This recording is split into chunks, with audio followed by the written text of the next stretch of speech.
I don't remember a time when curling wasn't a part of my life. When I wasn't putting in the sweat and hard work to be the best that I can be. Clocking in the time, the effort to practice day in, day out. Curling is more than just a game. It's a family, a community. And when it's time to play, I know I'll be ready. Hardline, supporting hundreds of our next generation athletes.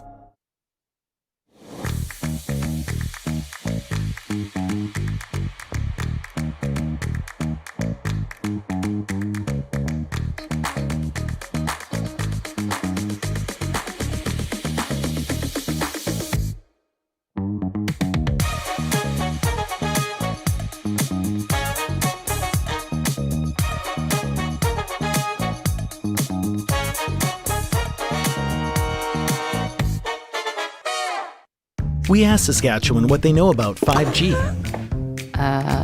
More speed, more innovation. It's going to make our lives a whole heck of a lot easier. This is what 5G looks like. Better, faster. Sounds like one more G. Sounds pretty good. I don't know what it means. All you really need to know is the future of 5G is here and will continue improving through investments in network technology.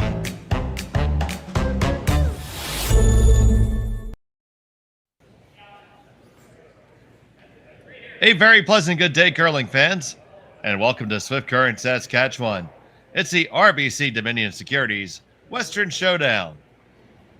This features our matchup today between Team Kevin Cooey versus Rylan Kleiter of Saskatchewan. I'm Dave Schmel. I'm joined by Shawn and Joyce, and here we see the lineup for Team Cooey. It is Kevin Cooey, the skip, Aaron Shulchinski, the third, Tyler Tardy the second, and Carrie Martin at lead. And for Team Kleiter, Rylan Kleiter is the skip, Joshua Mattern at third, Matthew Hall at second, and Trevor Johnson throwing the lead stones. And Shawn, here we are. It's the B qualifier here. Yeah, short rest for the Kleiter team. They just lost the A qualifier in the last draw, went down to the last end, and right back on the ice with a second chance to qualify for the playoffs. Could be a long day. I think the other A qualifier was first thing this morning as well. If you happen to lose the A and B, you're facing a long day today because the C qualifier is later on tonight as well.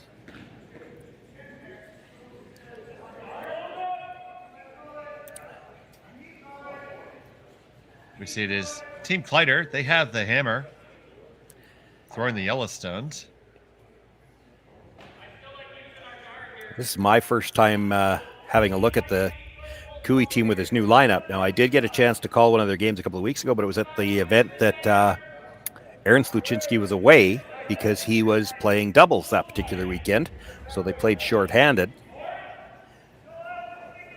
And at the time, I think the conventional thought was he was going to be playing second. He's playing third now, and Tyler Tardy has moved down to play second. They were likely going to play in that form, or brush in that format anyway. Tyler and Carrick would be the brushers, being the right and left-hander, and Aaron used to being in the house anyway as a skip. Yeah, I had an ability to call this lineup the other day, and definitely just seems that Tyler looks a little bit more comfortable at second, in my opinion. It just felt like a better fit up and down the order. We'll see if that continues, but they have 3 straight wins, so something must be clicking.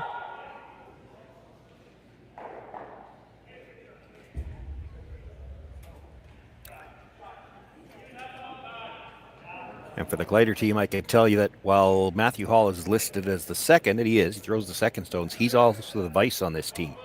So he will be in the house. I'm trying to remember. Matthew Talion was the player that had played through them. Might have the first name wrong. Through juniors and had played up, but he's no longer available. When they had to pick up a player, they were familiar with Matthew from playing against him in juniors. Playing out of Ontario, I believe, at that time. So they picked him up. He slotted into the position that they needed to fill as far as throwing, but he's also a skip by his own right. Very intelligent young man. So they've got him holding the broom for Rylan. The whole team gets very involved in the strategy decisions. They're a good young team. We see a lot of teams being very successful with that. Definitely noticed that with Team Fujisawa last night, watching them. It's no longer seen as taboo for the front end to have an opinion. Well, maybe on these teams. If my senior team is watching, you just disregard that.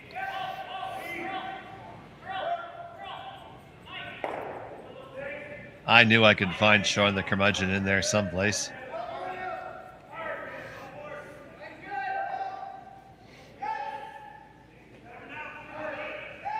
So trying to play the come around here, we see Martin and Sluchinski.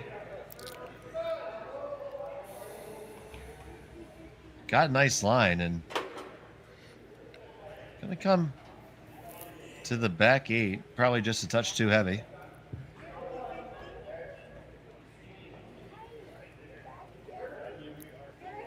Rylan just letting his own team know who's got shot rock here. And from the hack end, you can probably only see 2 of those 5 rocks.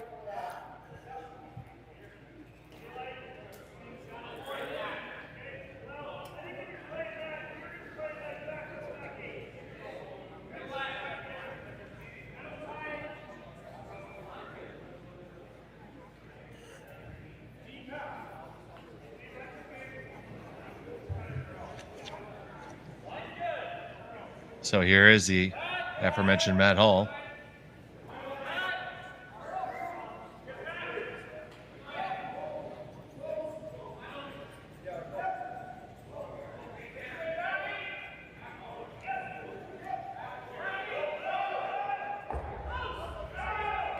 It's going to track right along those guards and come down to the stone just thrown in the back.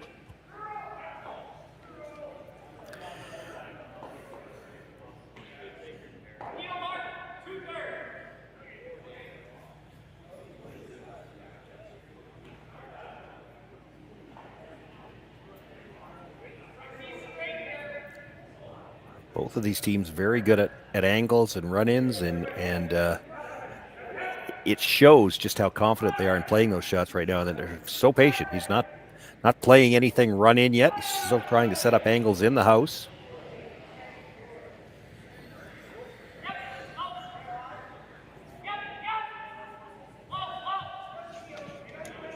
This one is going to come up a little bit high, add another guard, so opportunity for Rylan Kleiter to try to do the same thing again. Yeah, I think if you come around again, they're playing one of those runbacks. He's looking at the double on the top 2 reds, the 2 guards.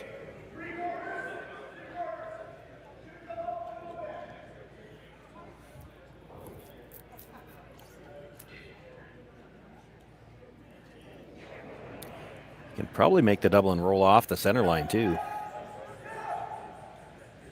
Oh, on the run back attempt. Double it off. Get the one. Ooh, push it straight back. Don't know if he expected to do exactly that. Yeah, no, they wanted to catch the second guard. They just cleared it and lost one of their own. Pretty fortunate that went out the side.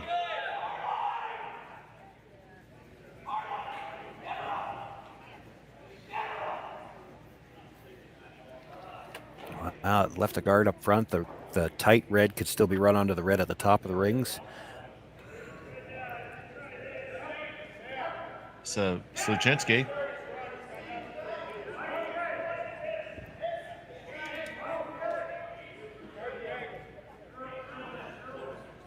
Try to wrap this around for his team.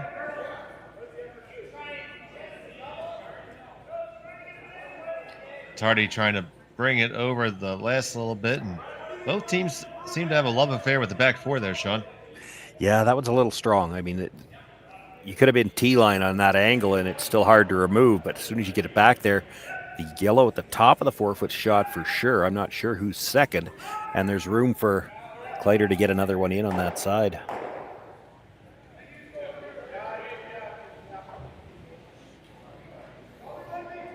It's a big thing to be mindful of, is we've been burning this particular line up with a whole bunch of stones. It's just going to keep on getting keener and keener.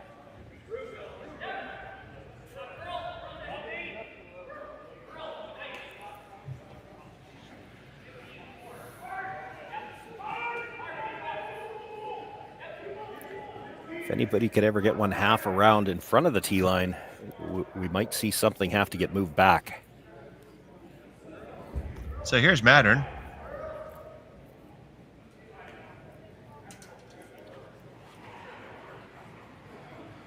Lots of room coming by again, and this one's going to be strong now. If he nudges that just a little, They we do know lie for sure three. he's lying 3.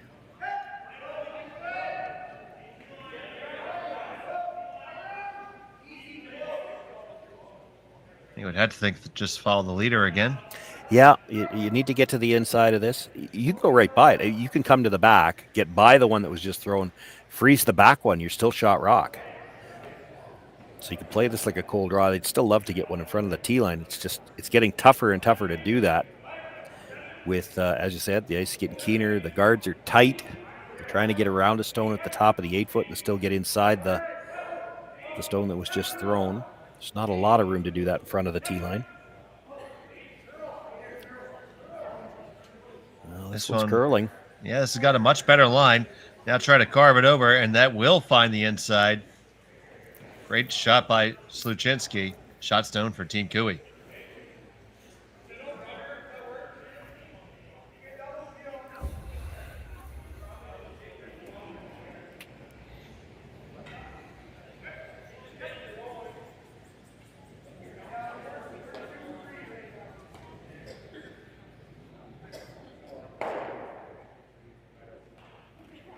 So, Team Kleiter went from high cotton to moderate levels of excrement.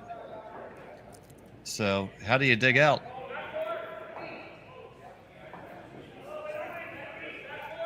Well, I'm not sure this is the way, but it's tough. You're late enough at the end now. It's tough to clean things up too. Like you make the double peel, it's still buried under staggered rocks at the top of the 8-foot. Try to get sitting on the corner of this one and hoping you still have a shot to move it out later on. Can't get rid of it now. You can't even move it now, I don't think.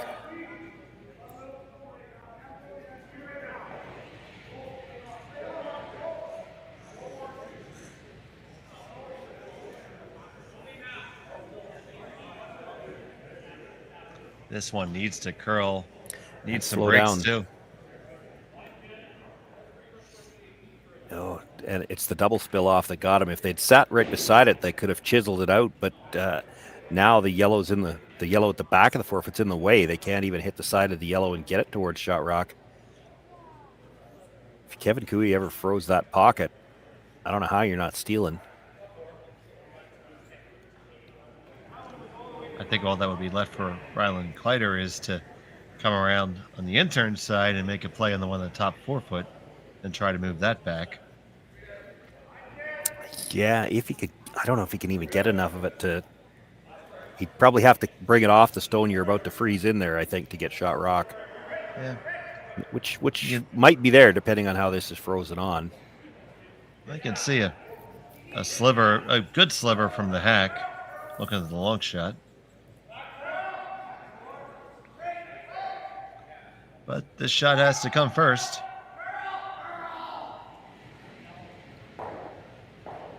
And we've seen Cooey make a few of these over the years. Just once or twice.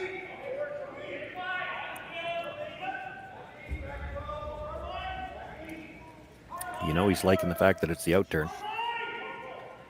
Yes, he does. So there's the micro lift and the delivery.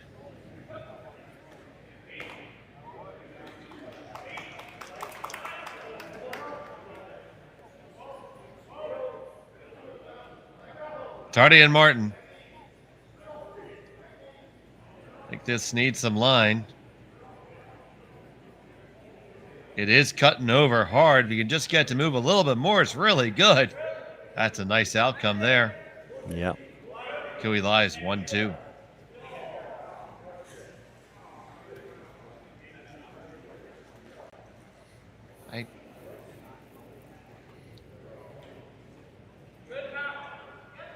For me, Shawn, I think you need to look at the other side of the sheet. Yeah,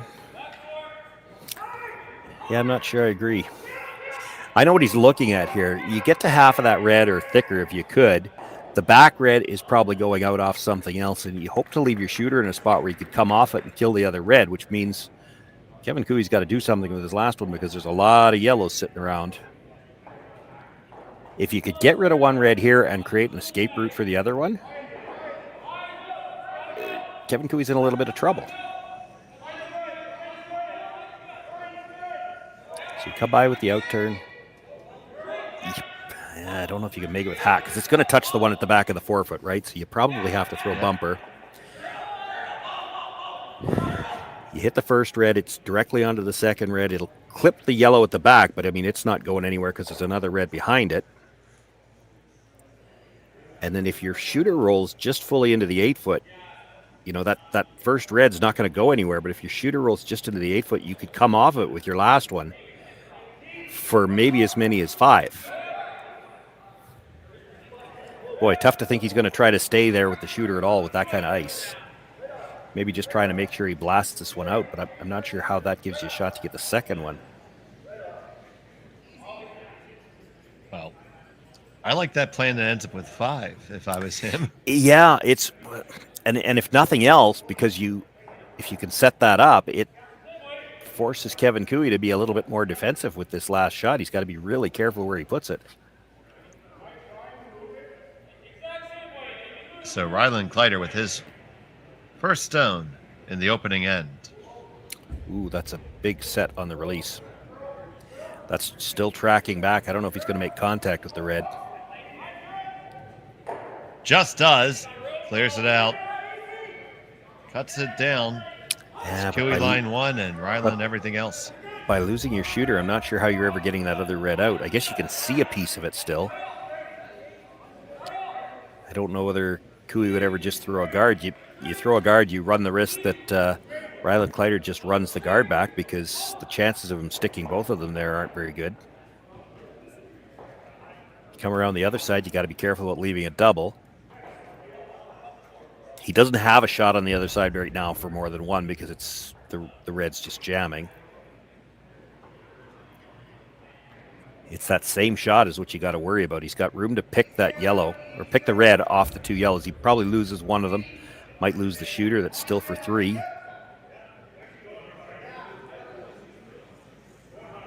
So you just throw a really high guard and increase the level of difficulty. You could.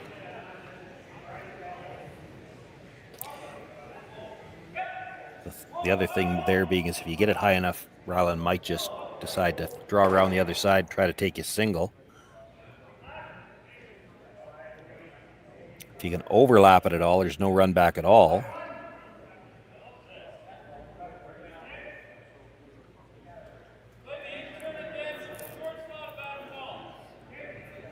You could play the same draw again.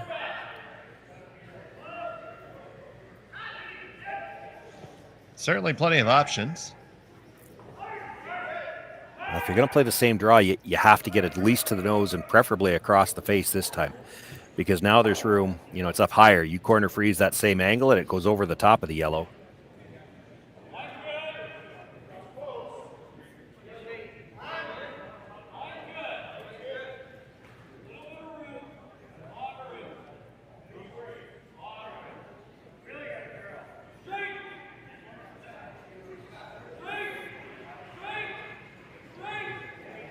So it looks like he's settling on just throwing in the draw. Yeah. I'd be a little scared to be on the high side. If you move the red back, you should be okay, because then you're probably creating a pocket with the yellow red so that your shooter's not going anywhere. If you freeze right on the corner of it and he's got enough to get close to the nose, he can make both reds go. If you move the red back a few inches, then your shooter's not going to go over the top of the yellow one. Or if you could get to the inside. If you get to the inside, you're golden.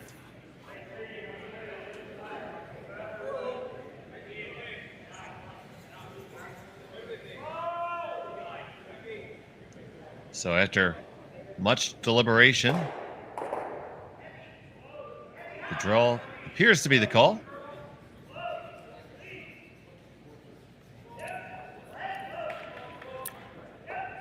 You get to the inside, you could steal 2 here because he's probably still got to draw to the other side to beat it, and there's not going to be any steal of 1. If you're on the inside corner of your own here, it's going to be either 2 for you or 1 the other way.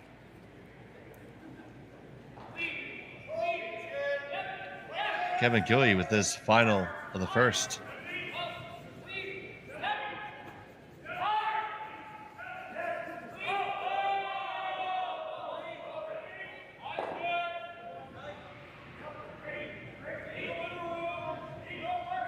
Waiting on this one.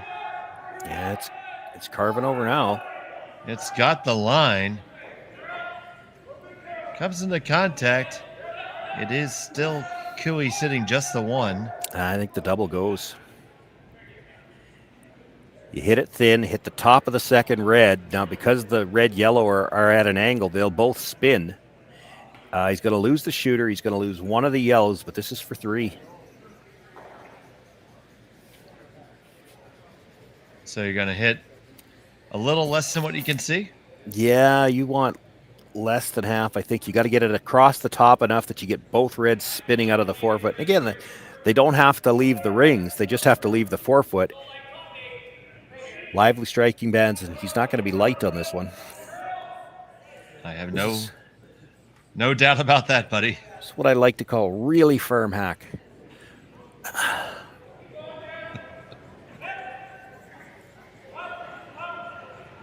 Rylan Kleiter, final stone of the first. Looking to make some hay right now in the opener. On it hard off his hand. Pass the guard on the 1, roll it over. No. Yeah, just a little too thick on the first. Caught a little too much. It's a steal 1 for Kevin Cooey. Kleiter will have the hammer when we come back from Swift Current right after this.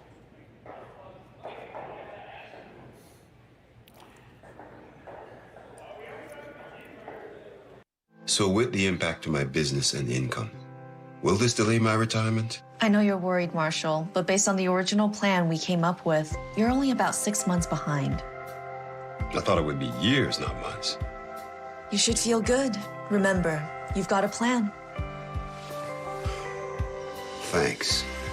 With change comes questions. See the impact of your money decisions before you make them with RBC Wealth Plan.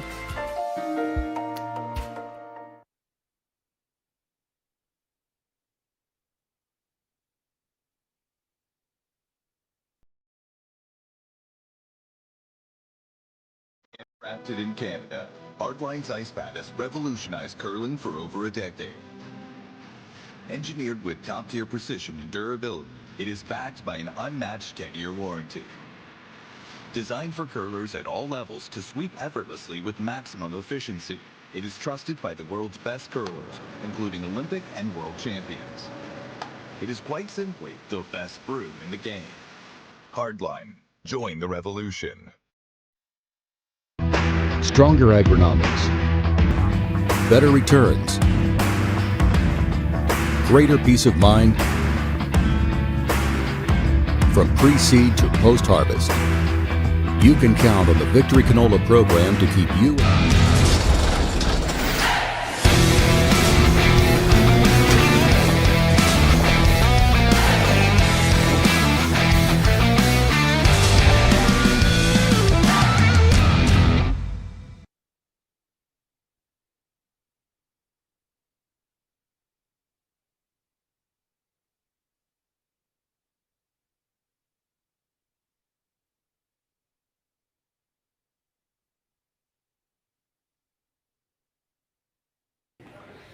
Welcome back to Swift Current. It's the RBC Dominion Securities Western Showdown here from the Swift Current Curling Club. We have Cooey versus Kleiter. It was Kevin Cooey with a steal 1 in the first end. Dave Schmel along with Shawn Joyce. Isn't that always the way it works out? You got 5 rocks touching the 4-foot, only one of them goes on the board. That happens so often, and we are so happy to have you guys joining us here on Curling Stadium. If you haven't had the opportunity, please give the video a thumbs up, hit that subscribe button, really helps us bring you more curling all the time. And feel free to chime on in with us in the chat. We love having an interactive dialogue. So we see that really long corner guard up. Center guard for Cooey in one of the rings. And now Trevor Johnson, who didn't get the fact that they're wearing the home team uniform memo.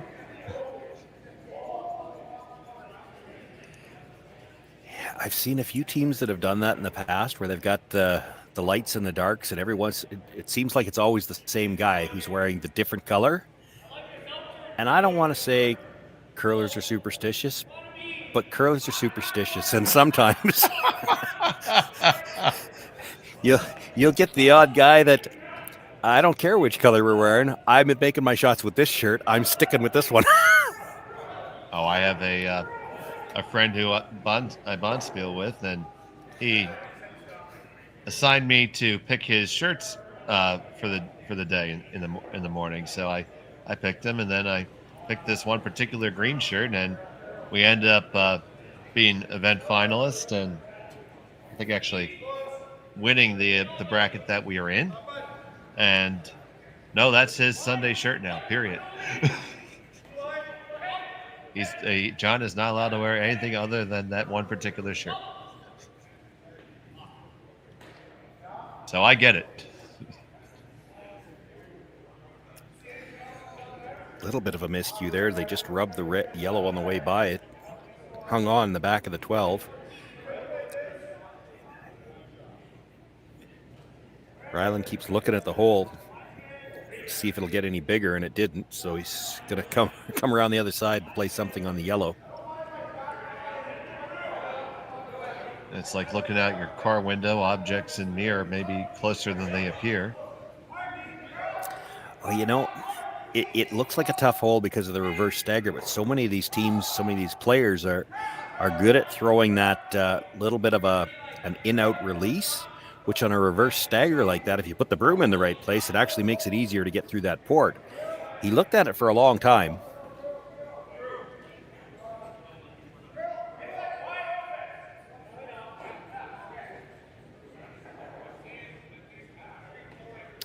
In the end, they're going to do pretty much the same thing they just saw, come sliding right by everything, and this one's out the back. It didn't touch the yellow at all. So it found the bigger hole. Yeah. So after the very well executed first end, not as sharp here in the second for either team. The corner guard's pretty long. And we've seen two straight draws thrown very, very deep, one through, and the other one, the only reason it didn't get through is it rubbed one on the way by.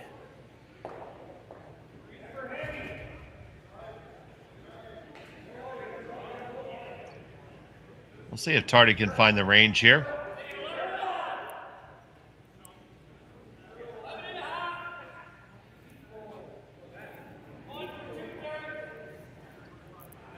Ice does seem to be a touch keener than it was yesterday.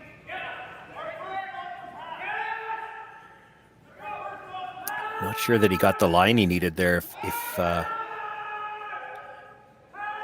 Matthew can get to the nose, had to look to see who was still throwing. If Matthew can get to the nose here, red onto the yellow, and it'll go pretty much straight sideways into the shot stone in the 4-foot. It's tough to get to the nose. It's edge to edge. You can get there, but if you're on the outside of the red at all, you might just jam the red onto the yellow. You probably move that one at the top of the 4. So here's Matthew Hall.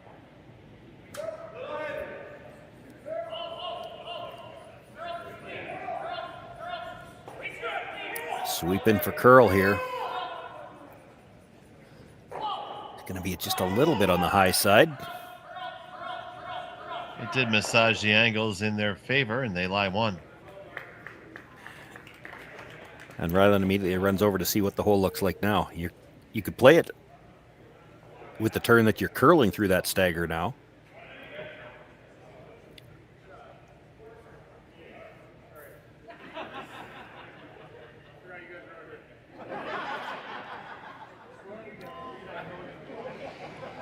Tough for Cooey to make a play on the yellow at the top of the 12-foot either, because sliver underneath the guard. If he doesn't get up to the nose, he puts the yellow onto the red, and it just goes by the one in the forefoot.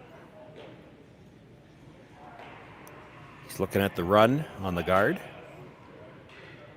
Red onto yellow, which might catch the red onto the yellow in the forefoot. You could get both yellows here.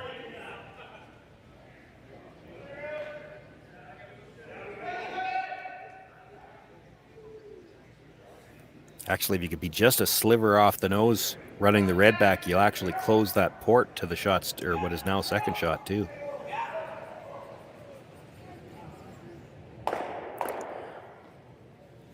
So red onto yellow, catch the top of the red stone, drives it onto shot stone, and your shooter should roll over just a sliver at least and take away the port.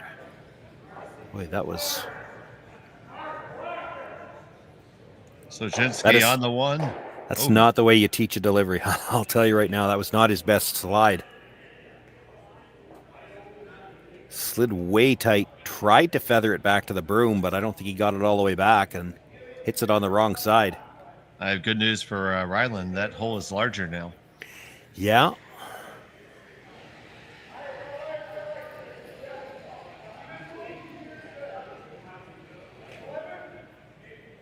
The angle for Cooey on the yellow-red-yellow is better now, too, and I don't know that...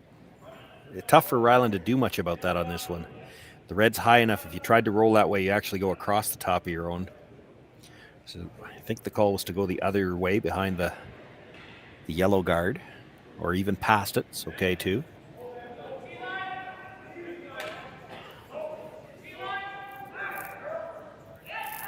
Stone on the way from Mattern.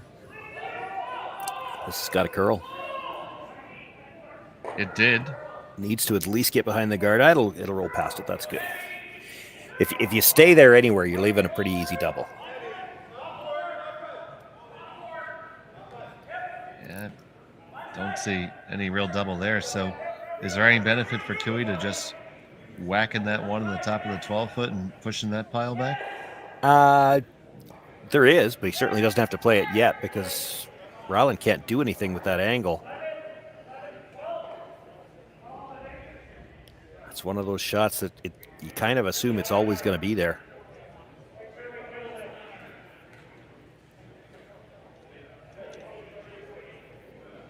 And until you play it, Rylan's got no way to get rid of that red at the top of the 8-foot either.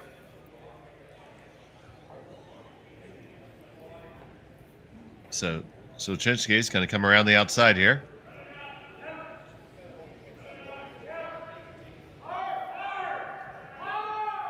Martin on this hard. It does not squeak past the guard.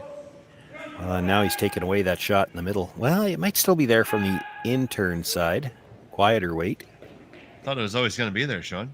That's probably still there on the intern. Okay.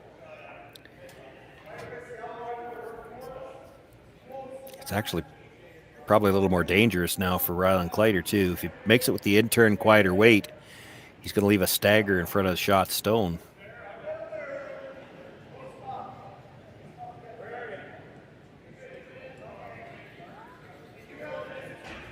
He's not looking at playing it. What he's worried about is, what are you going to leave? There's still a double, I think he thinks, on the two yellows. It's flat, but it's probably there. Yeah, there's a good look at it. It's probably there. But you have to guard that.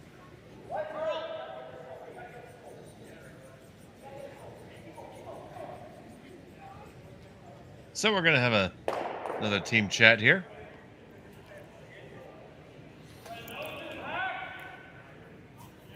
So Johnson has the home jacket, but he doesn't have the home jersey on.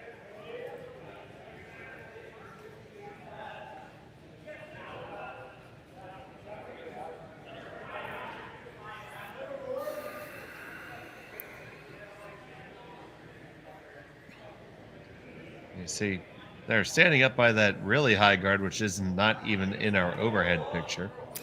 Yeah, well, I'm just looking at the gestures on the broom, and I'm thinking they're wondering about playing the yellow onto the red first. Now, if they play it with weight, so drive the yellow just to the left side of the red as we're looking at it, you might lose the one off the top of the button, but as long as you blast it out,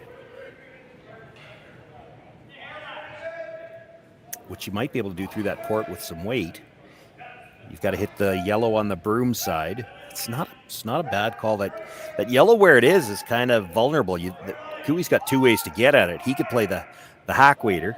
If you throw quietly through that port, get to the center line side of the yellow. Now yellow onto red comes directly onto the yellow in the forefoot. He's also got the double off the side. So if the yellow's that vulnerable, maybe it's not doing you any good back there. You can still sit two making this.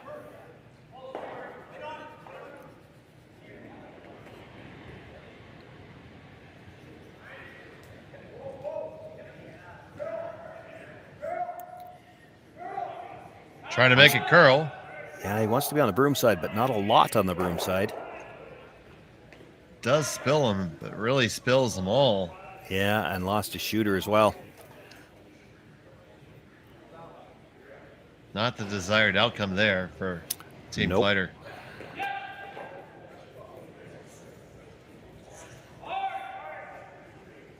So I think we just went from a multiple score to a force. Well, he's still going to have a chance to come around with his first, so Cooey's got to be a little bit careful here. They needed to hit that one thicker. They needed the first raise stone to stay in the rings for second shot. So Kevin's killing this rock all day. It's just where'd he end up? Yeah, and I don't know if there's a good spot you can roll to, so you may as well just stay out in the open.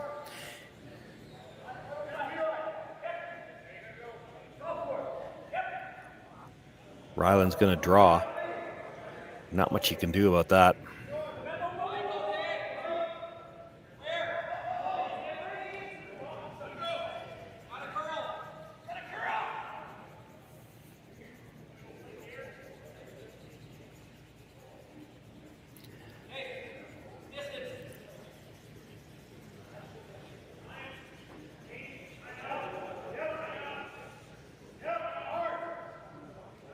Kevin Cooey with his first.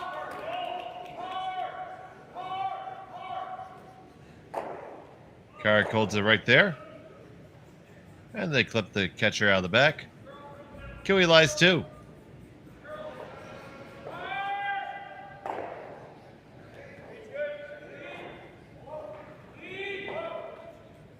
Well, they're looking at the hit and roll. You might be able to.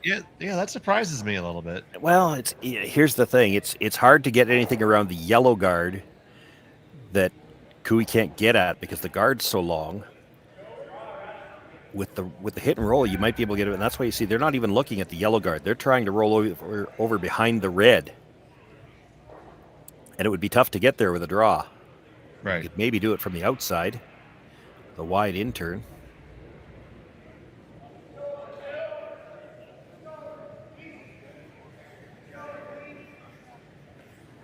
So Rylan Kleiter, first skip rock at the second end.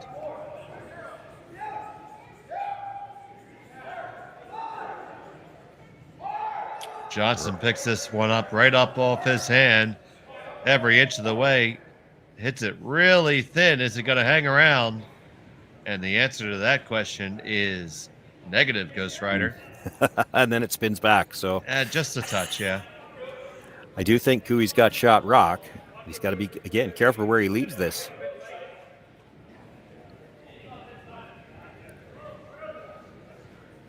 Yeah, I would agree with you that Cooey is shot stone.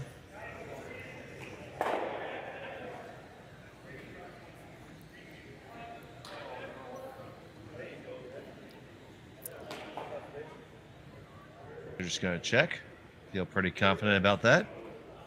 Yeah, again, that yellow guard is very long, so you got to at least get buried here, if not a little over buried on the yellow. You can leave him half a rock on the broom side. He could probably get to it with hack weight, because you only have to touch that rock on the way by for two. It doesn't need to move very far.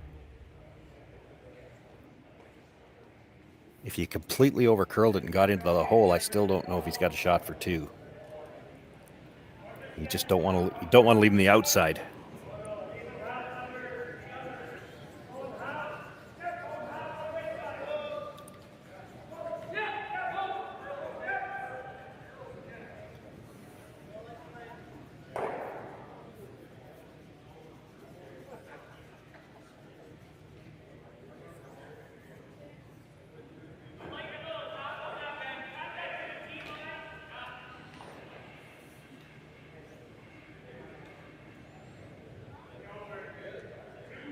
Just going over exactly where they want this to end up. I'm still not sure that they're all on the same page with how deep they want this.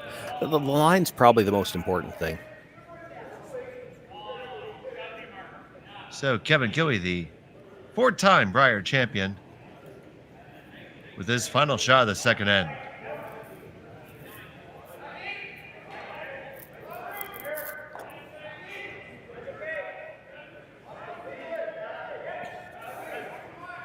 Second has all the weight it needs. Important to note how much room it came by with. And again, remember how long that guard is. It did ever so slightly over Barry, but he came by probably a rock's width. Can Rylan get there with enough weight to just tap it through? And if it rubs that red on the way by, could be for two. With that amount of ice, I don't think he's playing it.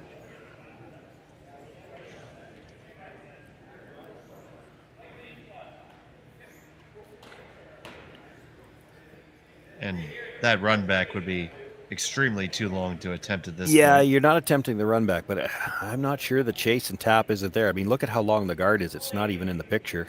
Right. I agree. So and that rock's in the back button, so that's 7 plus add the maybe 15 feet, 12 to 15 feet to where the guard is. Like you got close to 20 feet after the guard. Oh, yeah, I think you would want to clear the guard by a good foot. But drawing for one is Rylan Kleiter here. Final stone of the second end. He needs to get to the button, come right on down to his opponent's stone. You see how far they're clearing it to get to the pin. And the line's going to be just fine. And the shot is just fine as well, so it's a single point for Kleiter. We're all tied up after 2. We'll be back from Swift Current right after this. You're watching Curling Stadium. We asked Saskatchewan what they know about 5G. More speed? More innovation? It's going to make our lives a whole heck of a lot easier. This is what 5G looks like. Better, faster. Sounds like one more G. Sounds pretty good. I don't know what it means. All you really need to know is the future of 5G is here and will continue improving through investments in network technology.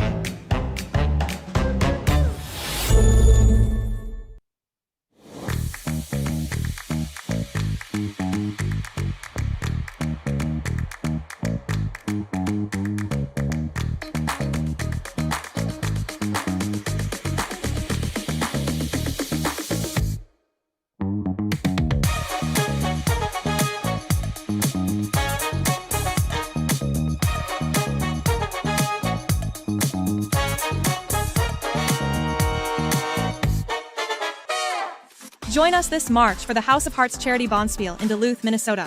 Help raise funds for Project Joy, who provides meals for hungry kids in our community. Every donation helps to ensure no child goes hungry. Join us and make a difference. Together, we can spread joy. Hey Ben, what's the Aztec Safety online e-learning website again? Yeah, that would be aztecsafety.com. Fire extinguisher and firefighting, we'll send that one to Paul. Ah, now here's a course I should probably take. Conflict resolution. Power line safety. Yeah, I thought it might help me with my line calls. Did you know this Aztec website has over 100 safety courses? Jeez. Aztec Safety online course. Ground disturbance. Could have used that a few seconds ago.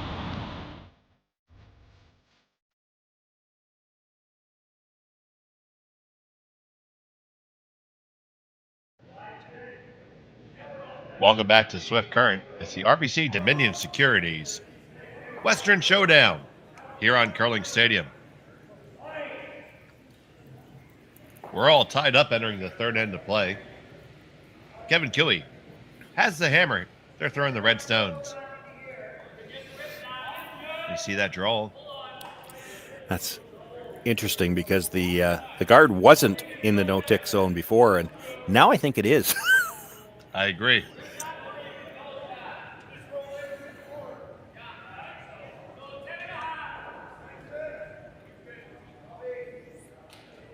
Trevor Johnson, the lead for Team Kleiter.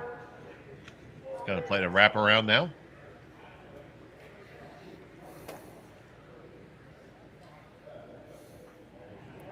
Pass the guard, no problem. And it finds the brakes just behind the tee line. No hesitation from Gooey. Follow it down.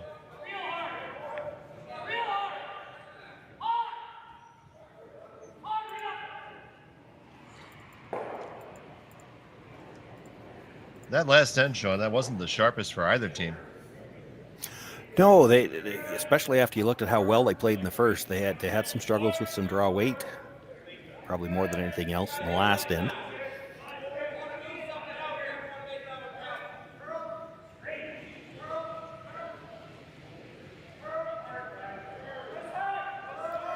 This is kind of an unintended consequence, but the first end, a lot of the first end was played with this turn.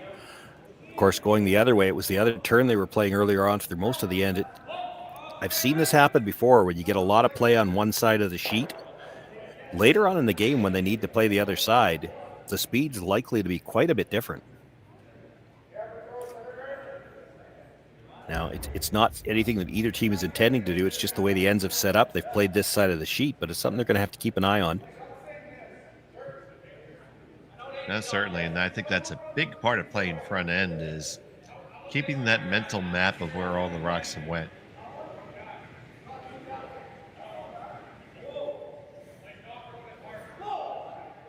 I think it's that ability and that memory that really sets you from being a okay front end player to being elite.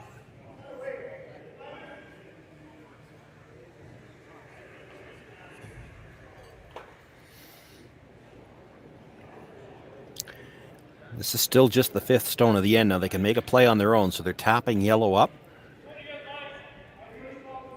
Or just guarding. Tapping it up, it looks like.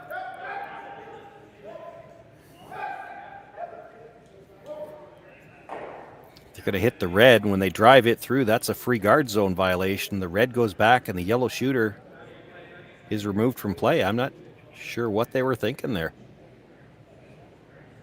We forgot to count to 5 based on the Well, smiles. maybe, because I don't know what they were playing with that amount of ice and that weight. I feel like there is a chance they made the shot they were calling and then realized that they couldn't actually play that yet. Yeah, just take a look at the reaction right after the shot from Kleiter and the smiles they're having now. They just forgot to count to 5.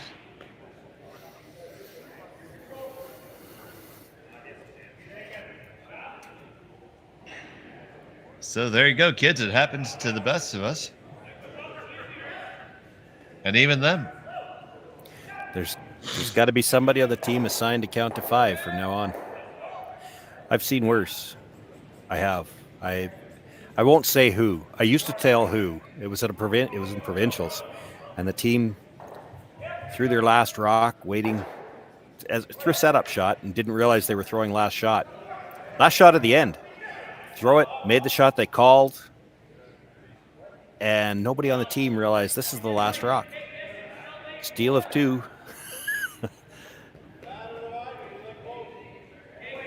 Oh, I skated back this morning and my front end asked me if I was throwing a guard. I'm like, well, since this is hammer, probably not.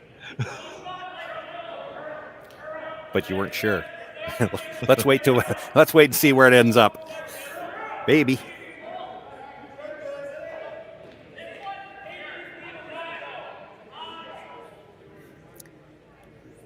Tapped up to get a piece of the button, but I think the yellow at the back is still shot rock.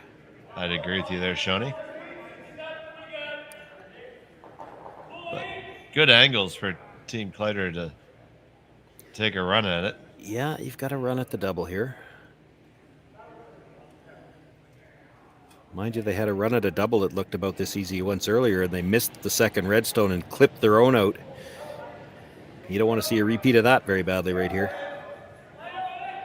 Here comes from Matthew Hall trying to bring it over just a touch on the one. And bang, bang. There they go. Get it out the side all the way. Almost. I don't think so.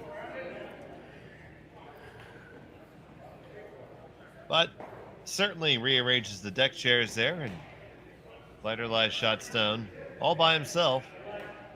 And just a lousy outside biter for Kevin Cooey. Yeah, but those lousy outside biters, when you got the hammer, can sometimes end up as the second or third point on the scoreboard. Absolutely.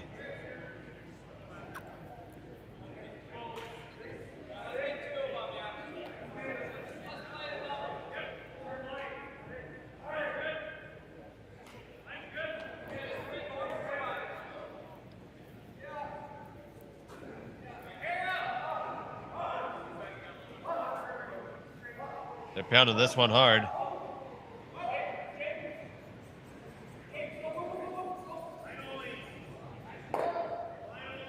Big sweep out of Carrick Martin. We got at least 3 different shades of red in his face there. Didn't get right down to the face, but they've got a good angle. There is never a doubt that Carrick is not laying it all out there for you.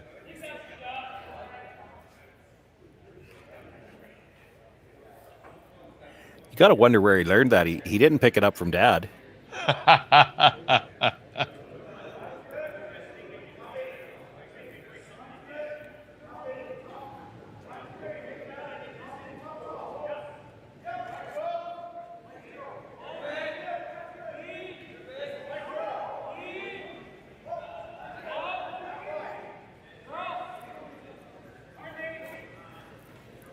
And in response, this is pretty good draw coming back here too.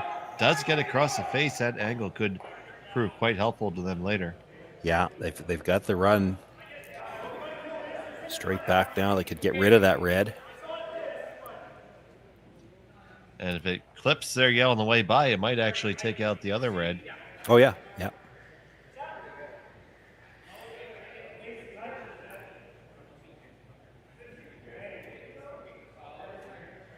Play this with some weight. You know it's going to drag a little bit. You might be able to kill both yellows that way. You're probably losing your shooter. And you might lose the red in the middle. I mean, it'll drag a bit. I don't know if it drags enough to stay. I think the red in the middle is going to go away here, but we'll find out in a second. On the way from Sluchinski. Just watching it come. Oh, it did drag onto it. Well, I was always going to drag enough to clip it. I wasn't sure it was going to drag enough to stay, and it did. That's a bonus. That caught an awful lot. It's a big shot there. Cooey lies too, and so now Kleiter has to figure out how to avoid a big number.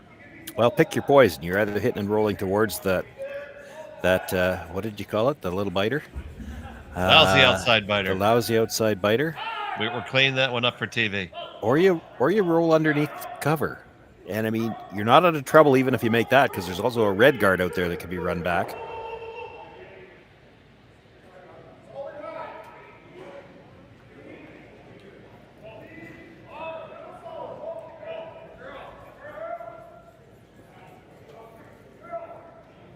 So here's Hall trying to bring it over.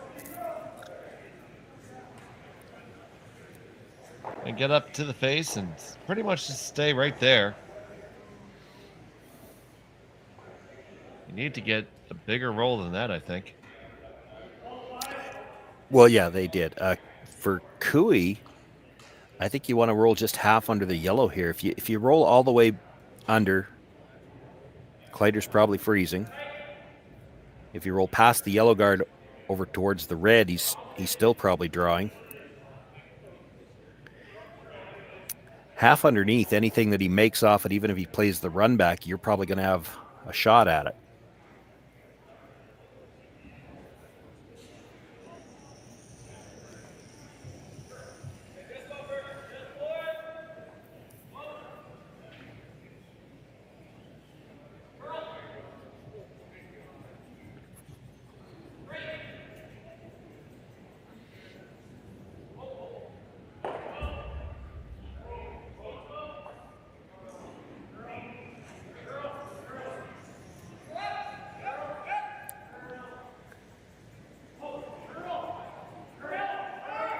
Tardy working hard this one. And they get it right the way you suggest it. Yeah, that's pretty much perfect. Kind of forces Rylan into a spot where he's got to roll towards that lousy little outside biter, and it's tough to make the double. It's really thin. To roll in front of it, you know, it's a 5-foot roll to stop in front of it when you can only see half of the first rock. Like he doesn't have a great option either way here. Yeah, I think you had to give it the college try. And if you make it, you're probably looking at a blank. So that's your reward for making a really good shot. If you don't make it, you're probably giving up 2. If not 3. Is that red tight enough to split? It might be. I think it is, buddy. I was just going to bring that in. It's close. It's because he's got to split it from the outside. It's going to be tough to get the shooter in, but it might be there. Well, they picked this one up right out of his hand. Now off. They kind of like it. It's down weight. Starting to curl hard on him now. They're going to get it. They're going to roll on over. Pretty close to it. Yeah, that's the thing. When you're trying to roll 5 feet and stay in front of a red stone, it's really tough to roll that far with the weight that he had to throw. Still, he got enough roll that Kevin really can't roll back towards the middle, so he's going to have to leave a double here.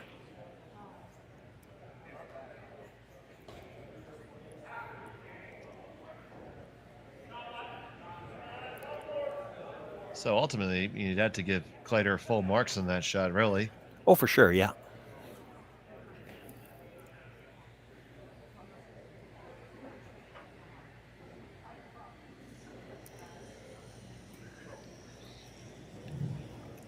He's given himself a chance to get out of trouble here. Kevin's going to want to roll a little bit broomside. If you hit this right on the nose, it's not just do you leave him a double, but you also leave him the chance to make the double and roll towards the center, might be able to get it in behind cover.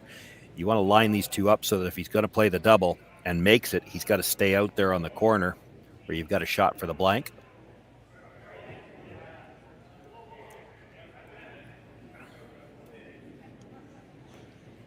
Here's a stone on the way from Kevin Cooey.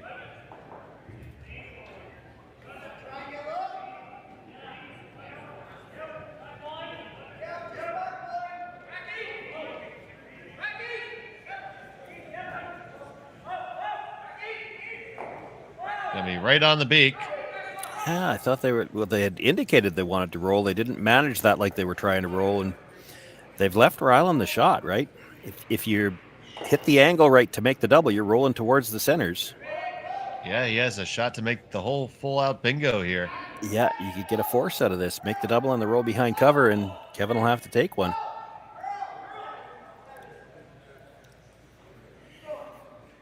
I want to take this opportunity to thank everyone who's been joining us all weekend. We've seen tremendous support from the fan base here. Watching on Curling Zone. Means a lot to us. It really does. You can like, and if you haven't subscribed already, please do so. Be a part of the family.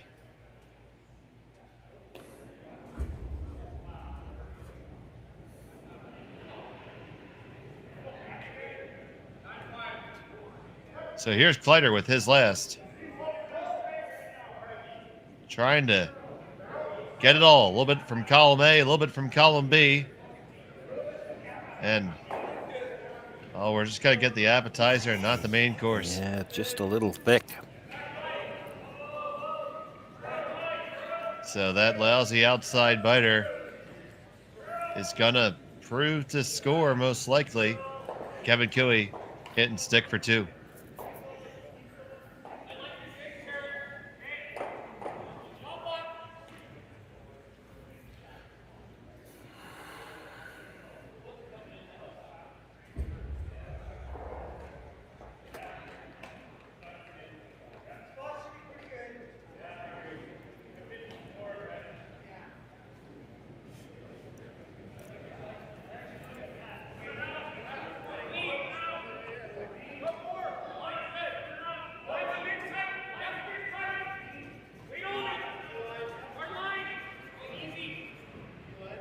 Just keeping this one clean. They like it the whole way.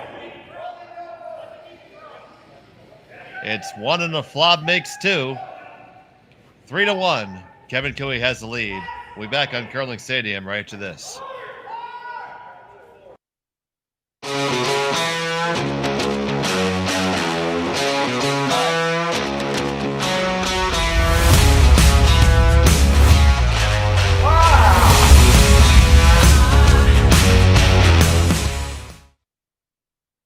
I don't remember a time when curling wasn't a part of my life.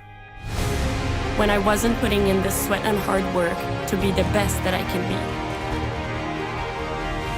Clocking in the time, the effort to practice day in, day out. Curling is more than just a game. It's a family, a community. And when it's time to play, I know I'll be ready. Hardline, supporting hundreds of our next generation athletes. Saskatchewan, you know Sasktel because we're everywhere. Because being everywhere keeps us connected to you. With Sasktel sponsorships, we get to be part of your community. We're here with you, and we're here for you. It's easy to get started. All you need to do is apply. Sasktel cares. Always has, always will. To apply for sponsorship, visit sastel.com/sponsorships.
Welcome back to Swift Current and the RBC Dominion Securities Western Showdown. Take us through those other scores there, Shawn. Oh, well, it's all men's action on this afternoon. We've got Brad Gushu, John Epping. Epping with a 2-1 lead after 3 ends of play, and he's got the hammer. Brad Jacobs, 3 in the first to steal a 2 in the second. He's got a 5-1 lead over Brent Pierce as they play in the fourth. And Sam Moybrook just got 2 in the fourth. He's got a 4-1 lead over Charlie Thomas. That game in the fifth end. Thomas with last rock there.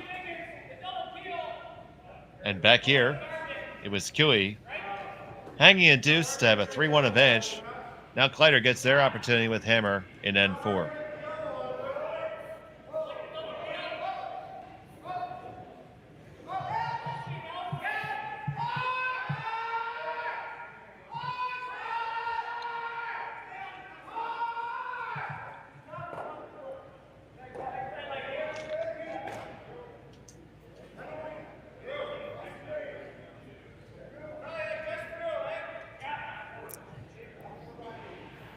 It's been hard for the past couple of days to keep track of who's playing where with 5 sheets in play. Normally 6 out of this club, but they've got bleachers set up on sheet 1. And from all accounts, every time I've seen the camera shot over there, they've got people out at ice level enjoying the action. It's a little different when you get the atmosphere of hearing all the players. You're close enough to catch all the words they say that they didn't want grandma to hear about. But you've got men's and women's teams mixed in this particular draw, just the 4 men's games. Next draw, there are the 2 women's semifinals. And we're still playing off the round or the triple knockout portion on the men's. So I think there's 3 men's games in the next draw. See, Tardy's going to attempt this wide outside takeout.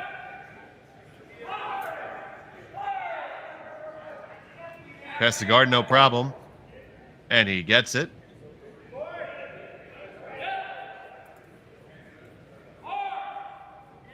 Kleiter's going to try to come around again and make a better one.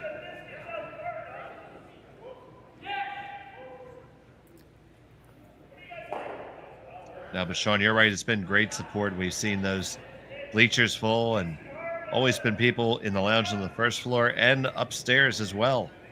So a lot of support for the curling in Swift Current. Fantastic to see.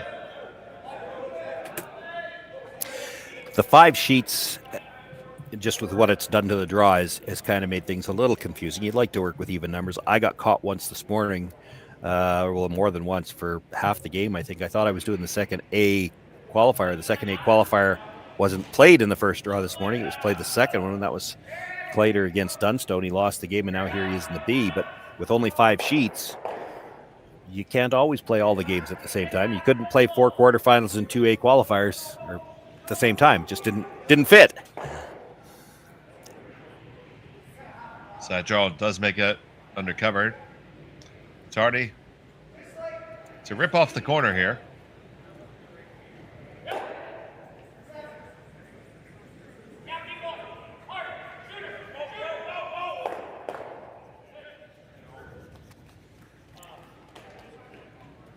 So now with the one in the back rings. Yeah. The thing here is you can't leave the double. So if he hits the one in the button area, he might leave a double on the yellows. By hitting the top one, that red one is in between the 2 yellows.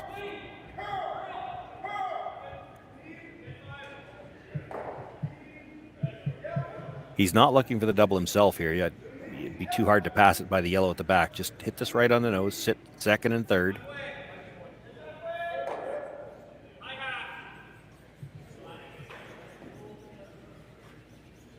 He does sit 2-3. Yep.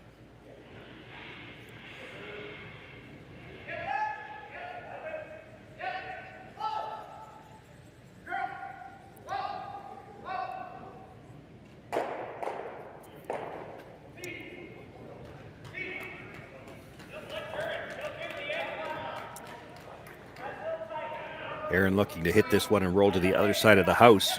Again, it's all about trying to group the yellow stones.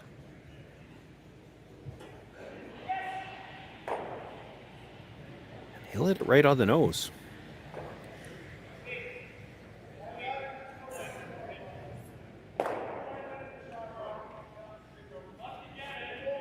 So it comes back to Kleiter, the 2019 World Junior Champion.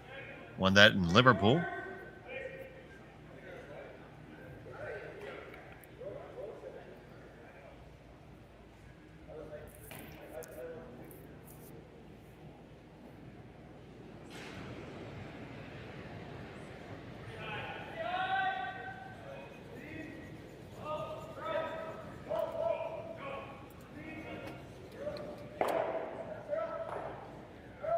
Hall just giving it a heavy clean.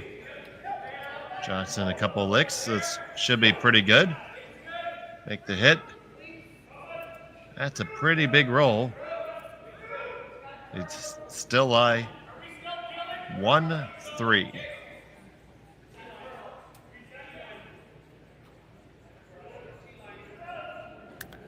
That's interesting when you mentioned the 2019 World Juniors, and I had to look it up because I had forgotten about it, but you may not know this, and I knew it. I had to look it up. There's something else in there that I didn't know that I'm finding as I look it up. Now, Rylan was not his team. He was the alternate on that team. So do you know who the skip of that team was? I need someone of approximately the same age. You do? Uh-oh. Oh, that must have been burnt. Yeah, I didn't see it happen. Let's see if we get another look at it here. Just looking at the YouTube replay.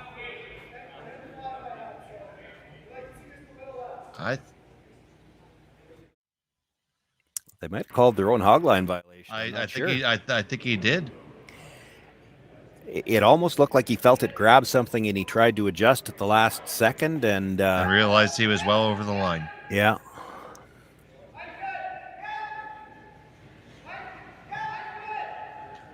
Good sportsmanship there, of course. Would expect nothing less.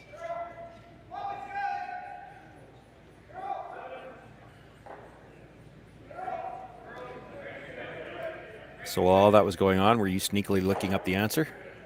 No, I wasn't, and I'm gonna have to surrender to you there. The skip of the team was Tyler Tardy. Oh my goodness! And the second, and I didn't realize this because I thought Matt was out of Ontario. Matthew Hall was the second on that team. Wow.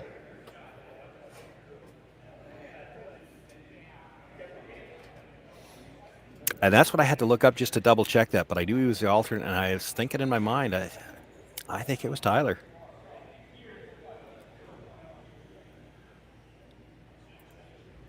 So, through all that, especially with the hogline stone, Lee's Kleiter sitting 3. I took another look at it. It looks like he double touched it after the hogline. Pretty obviously, too.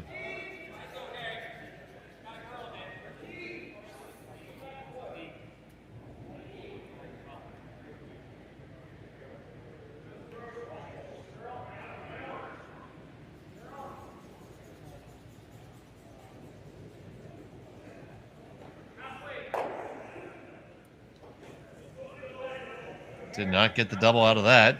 Nope. The hit stays right there.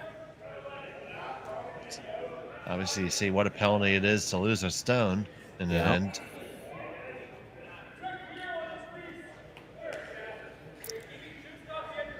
Problem now for Rylan is where do you put this so you don't leave some kind of double?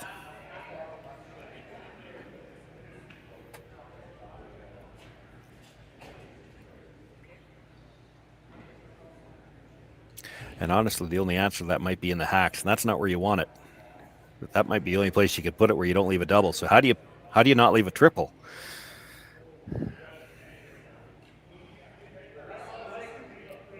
I think you just go top 12, third shot.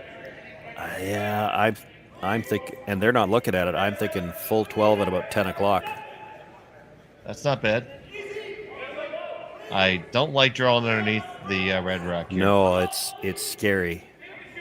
You're half around. Like if you put it right where they tap the ice there, that's awful close to triple. And if you put it half around, you're letting Cooey draw underneath his own cover to maybe freeze and get out of the end that way. I don't think there's any chance he's freezing. With a 2-point lead and facing 3, he's hitting something. Oh. You're not giving up 4. No.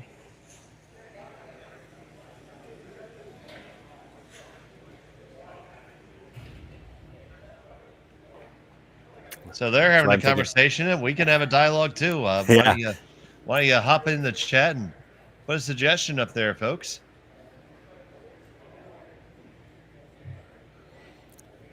Boy, you got to be real careful drawing the center line. He's going to have slash doubles both ways, and if you're in just the wrong spot, the slash double, like if you were splitting center at the top of the button, the slash double is probably a triple. That's too deep. I'm really shocked that they didn't look at full 12 at 10 o'clock. There's the only double he's got then is the slash where he's got to roll out, and then you're drawing for 2. Top 4 does look pretty close to a triple, doesn't it? Yes. I mean, not for me, but for Kevin Cooey, sure. Now, physics doesn't change no matter who you are. If you put this on the angle where you can get, to get that 90-degree angle to both stones, it's there. You won't even have to hit it that hard because it's going to be fairly thin on the first one. Now, that part I will wager Kevin's still going to hit it hard because he can.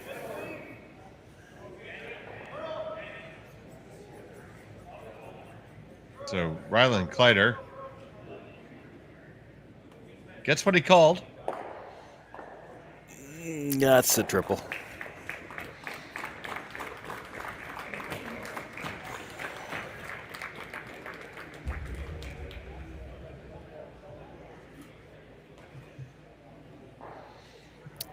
If you're Rylan, you got to hope that, Kevin just throws this for the double. So you're throwing the double. Have your shooter hit the first one fairly thin, come across, get the double on the second one. Rylan's got to hope that yellow slashing towards the yellow at the back 12, I think he's got to hope it dead jams, because I don't think there's any chance it's missing it if he's got the right line for the double. Now, if he hits it a little too thick and misses the second stone, then he might go right by everything you got a chance to draw for 3. So Kevin Cooey looking to move 120 pounds of granite. Tardy trying to bring it over just a touch. Might be too thin. Really thin, only going to get the 1. Wow.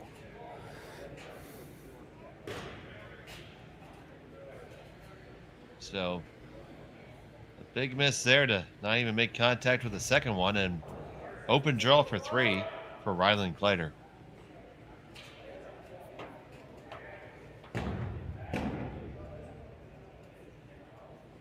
It appears we have a final in a game. It's got to be Jacobs then. They were way up. I didn't see who it was. You saw somebody walk off, did you? It looks like I see Team Meacham, Laycock walking off. That'd be tough. They were eliminated yesterday. Well, then that would be really tough. Another team wearing red. I think that's Brent Pierce, and because they were down 5-1 to Jacobs, and he had the hammer. Kleiter, final stone of the 4th. Just needs the house. Needs to hang around. Big hard sweep to try to get it out, but it's going to be just fine. So that's 1, 2, and 3 for Rylan Kleiter. He takes a 4-3 advantage after 4. We'll be back from Swift Current after this on Curling Stadium.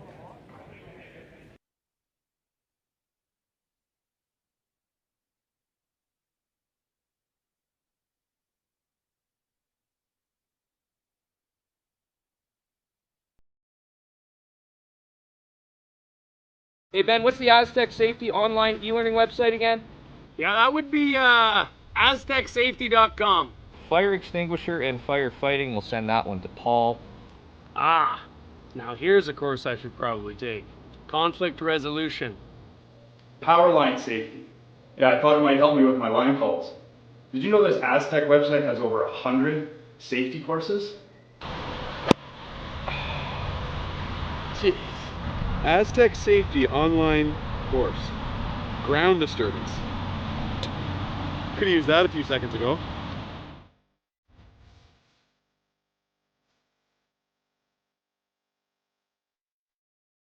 For over 20 years, the Sandra Schmel Foundation has granted more than $9 million to hospitals across Canada for life-saving equipment for premature and critically ill babies. In the past 4 years alone, $4 million has been granted thanks to the curling community's incredible generosity. The need continues year-round, and with your help, we can ensure every baby has the chance to grow up and become a champion, just like Sandra.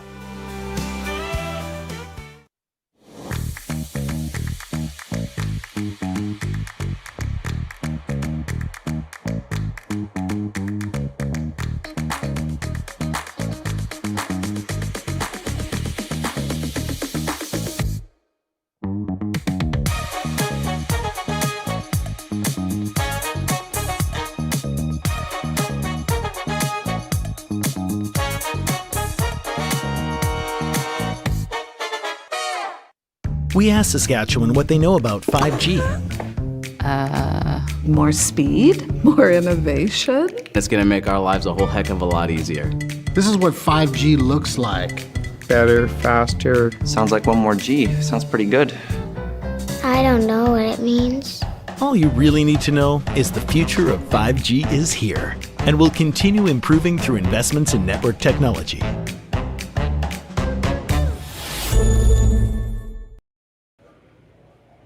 We're back in Swift Current.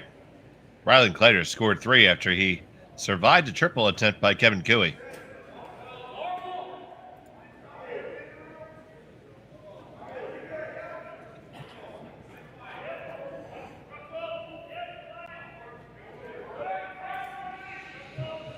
Cooey now with the hammer here in the 5th.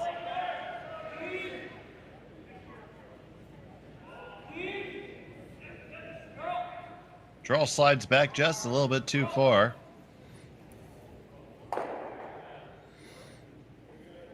Come around the corner guard for Kevin Cooey coming up next.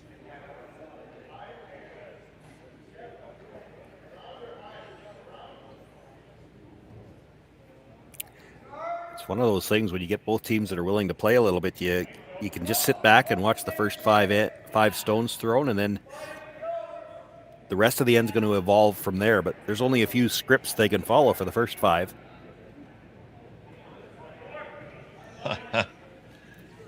That's so true. I was on vacation. I was on a cruise ship, and I set up a chessboard in the lounge, and I just sat there with my coffee and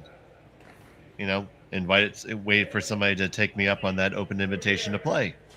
And finally somebody did, and we started playing, and we're going through there, and I'm doing pretty well. After we get done playing, he resigned, and I won the victory. And he said, "Well, funny, I've never seen exactly that opening before." I'm like, "Well, that's because I don't play any opening, buddy. I just move the pieces around." I think I saw Rylan suggest as he came out that we're just going to leave those 2 reds on the other side for now, because this is still the 5th stone of the end. So they're still chuckling about that. It was their own mistake.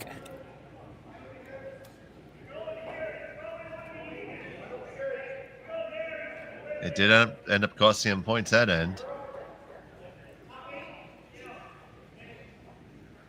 Then a little miscue on Team Cooey cost them rocks right back, so they lied too. The double is there if Cooey wants it. Double's there. That was also the 5th stone. You could make the play on the guard too. Catch the 2 stones at the top, the guard and the one in the 12-foot. He's not too worried about the stone at the back of the 8-foot just now. That might help him later on.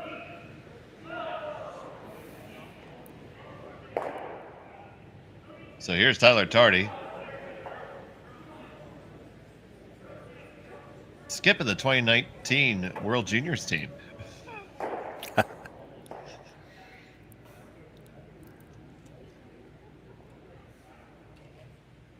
See, I can learn things.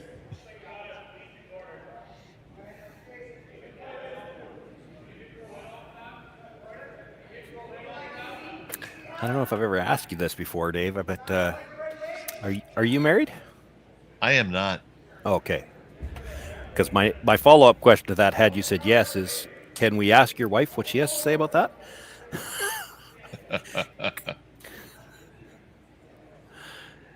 They usually have a difference of opinion on that particular point. I could ask my work wife and my curling wife, and they probably certainly would have an opinion.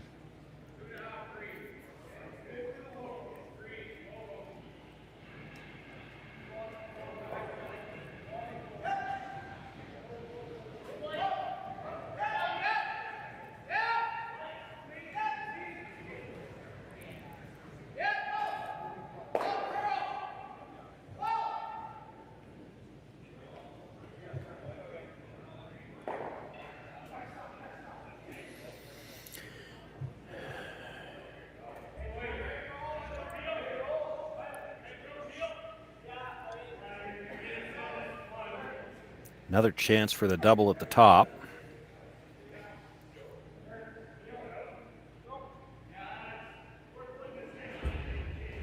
This one's just tight enough. If you make the double at the top, the shooter's liable to come across, touch those 2 reds at the side, and it's possible one of them squirts in.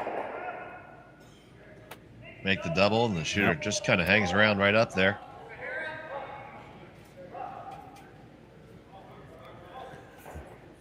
Now Kleiter's going to draw on in. Yeah, here's the problem if you're Kleiter. You'd love to come around, but you look at the guy on the other side and you think, oh, we don't want to leave him a run back red onto yellow. So what can we come around?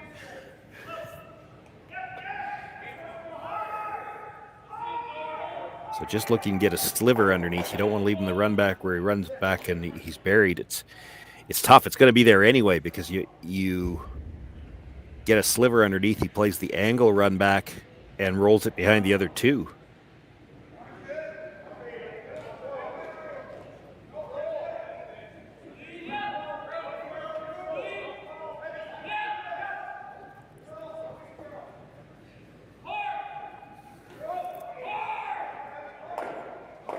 Doesn't get a sliver underneath, it'll be a straight hit to roll behind cover. They are going to try to get that sliver, and they did.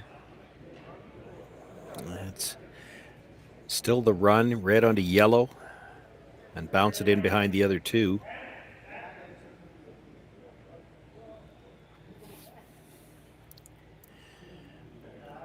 Now, if he makes this, he's still only going to be second shot, and there is a chance that the shooter will be staggered on the other red, so then there might be something you can come around with no run back opportunity.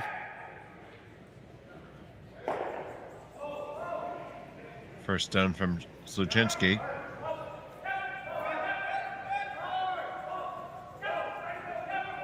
It's already on this all day. They make it. They get the roll. They lie in a pretty good place. Yeah, I think they overlapped it just a sliver. That's what Rylan's trying to decide. If we get in behind, has he got anything he can run back? Maybe the middle one out of the three.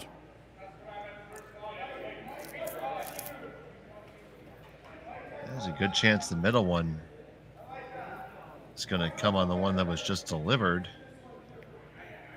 It depends where you end up. This is interesting angles. I don't think it does. Like, he's looking at peeling the guards right now, but I don't think it does come back.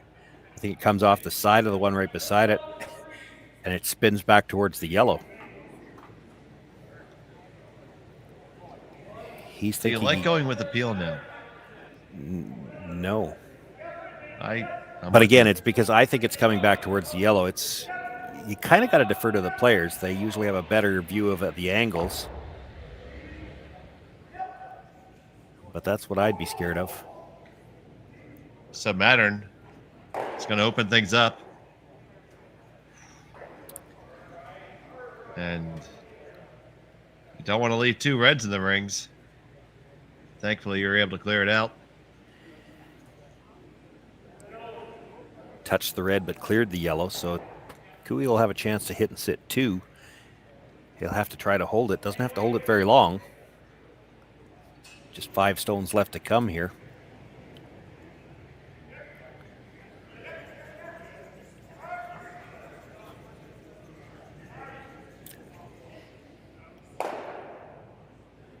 And we'll want to hit this right on the nose. That'll make for a very thin double if they want to come off the higher one. Then Rylan will have to make a decision. Are we going for the double right now, or are we going to try to get a hit and roll somewhere where we can set up a better shot at a double on the next one? Well, there's your nose hit. And he's looking for the hit and roll. You know, if this was last shot, he'd try the double now. It's thin, but it's definitely possible. The problem with trying the thin one is if you hit it a little too thick, clear everything, it's pretty easy for Kevin Cooey to split the rings well enough that you're not going to have a chance for the last one. You roll over there towards it somewhere, and you might have a better angle on the next one. Get right in front of it. You can make it really difficult for Kevin Cooey to get rid of your shooter here.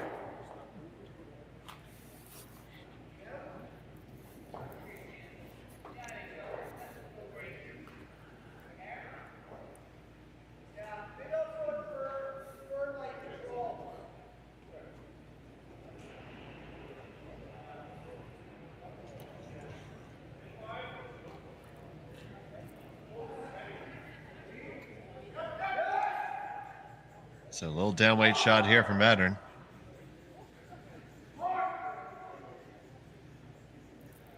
both on now. You gotta get a piece. Oh no, you slid right by. Absolutely couldn't do that. Yeah, you couldn't be playing it that cute. You still had to make contact with that stone.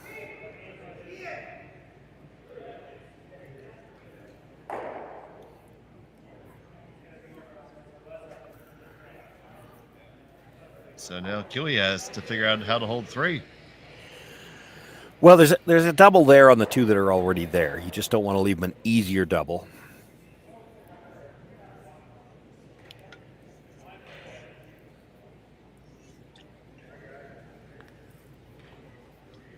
The one that's there is tough.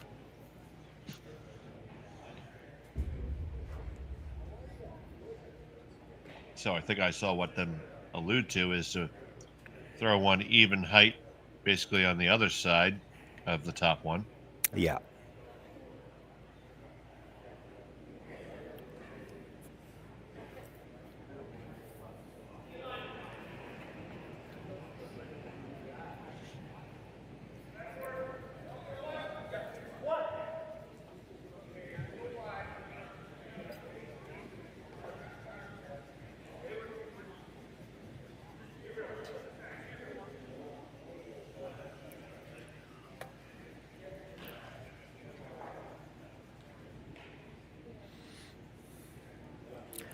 No danger of leaving a triple in this setup, but you have to be careful not to leave the easier double.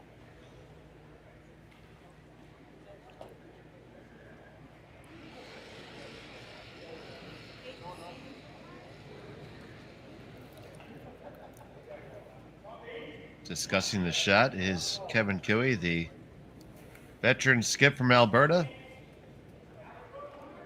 Originally from the Northwest Territories, learned how to curl in Inuvik at the tender young age of 6.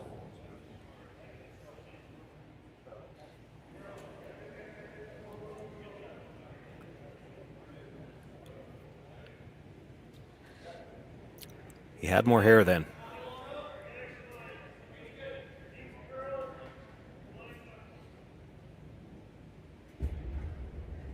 He delivers his first of the 5th.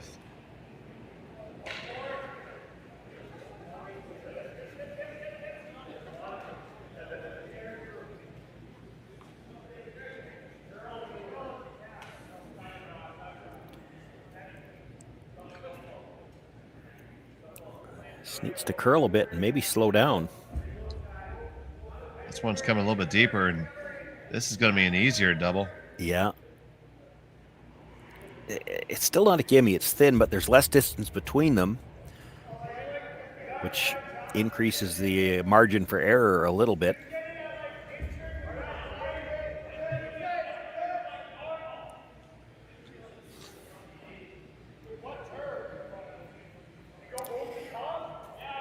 If you're really greedy, it's possible here you make the hit on the first one, come across the top of the second one, and spin all the way up in behind the third one.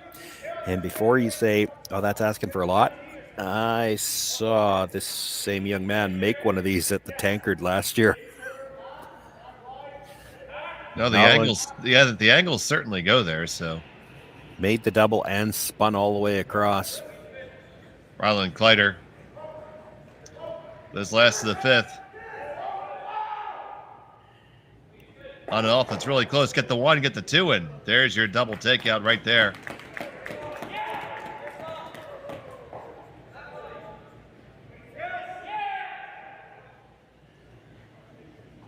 Still, Kevin Kiwi will have the chance for his deuce here. Just needs to make the yellow go away and stay in the ring somewhere.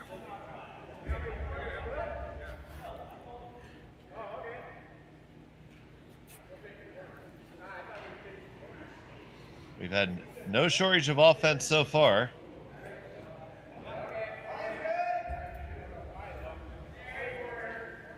Yeah, it's almost got that feel of last hammer wins right now.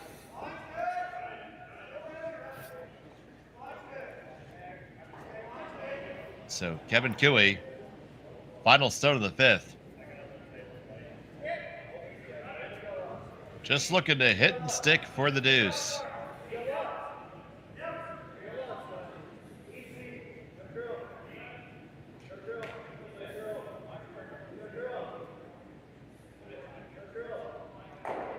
He makes that one, no problem. Hang 2 for Kevin Cooey. It's 5-4 after 5.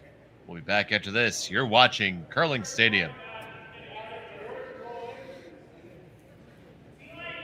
So with the impact to my business and income, will this delay my retirement? I know you're worried, Marshall, but based on the original plan we came up with, you're only about 6 months behind. I thought it would be years, not months. You should feel good. Remember, you've got a plan. Thanks. With change comes questions. See the impact of your money decisions before you make them with RBC Wealth Plan.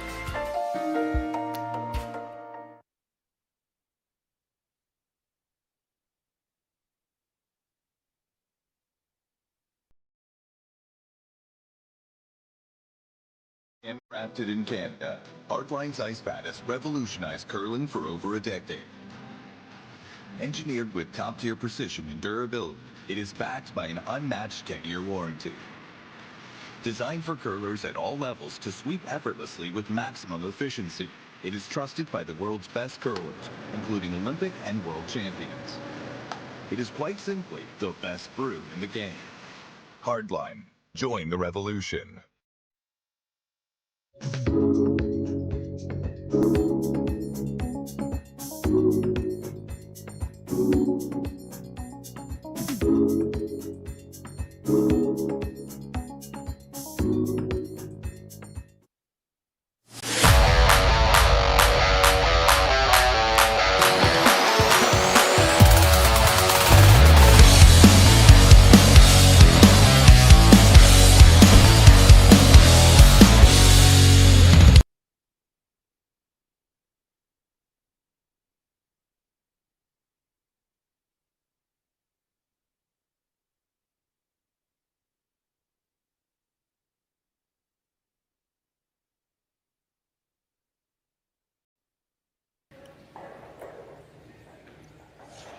Welcome back to Swift Current as the RBC Dominion Securities Western Showdown.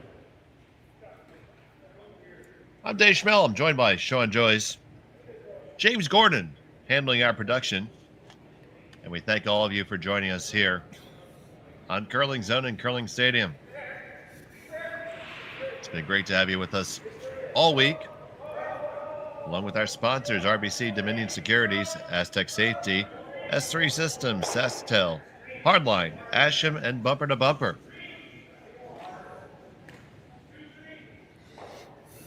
The deuce there for Cooey, and now Kleiter has a hammer here in the all-important 6N. Yeah, if you could ask these teams what they wanted to have before the game, they'd love to have hammer in the even end, certainly by the 6th. A lot of these teams thinking about right away. He's down by 1, but, you know, there hasn't been, aside from the first 2 ends where there were singles, there hasn't been any trouble for these teams putting points on the board. You got to like the chances to generate a deuce here.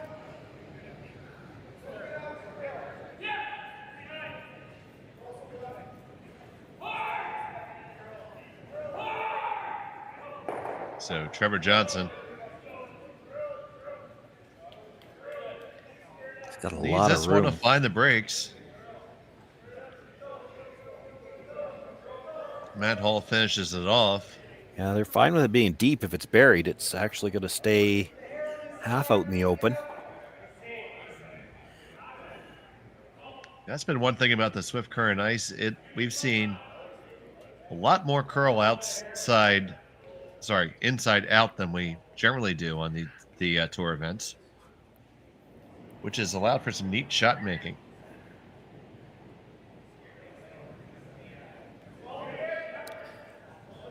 They do have to be a little careful with this one. This is still just the 5th stone of the end, and that guard they're coming by is in the free guard zone. He's got room.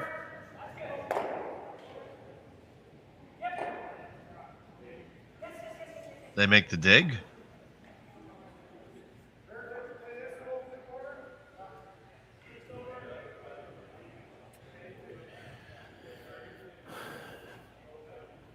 Just looking to make the double on the top 2 reds, the one in the 12-foot and the guard, and then roll over for a corner guard on the other side.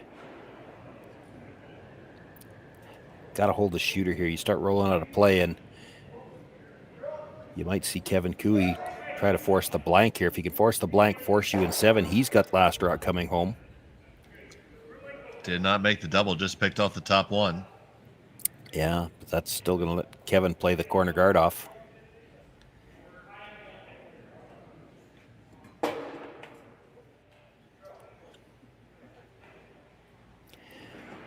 Kevin would love to see a blank here. If he gets a blank here in 6, he can play for the force in 7. Even if he gives up 2, he's got last rock coming home.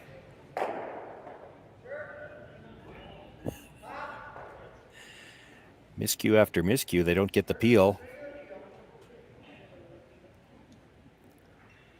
So now Kleiter's going to get a second chance to build the end here. Yeah. No center guard anymore. The stone in the 12-foot by itself doesn't really worry him.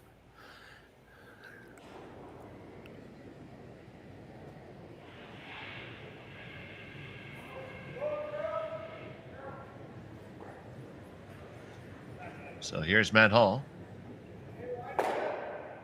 Second stone, but vice skip. I was sure you were going to point out that he was second on the 2019 World Junior Curling Champions.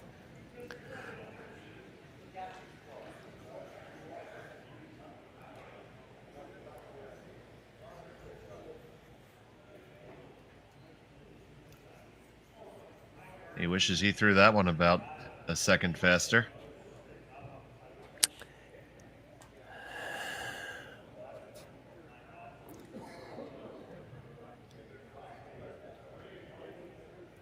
Yeah, I mean, it's not horrible where it is, only because it means Kevin can't really go after the guard.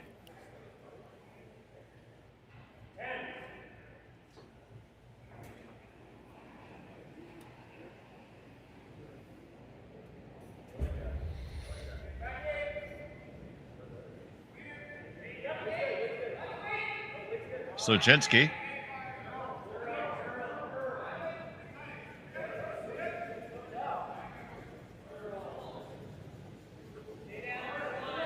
Martin trying to bring that one over. They just get enough of it. And they spin theirs over to a corner. And theirs comes back, so.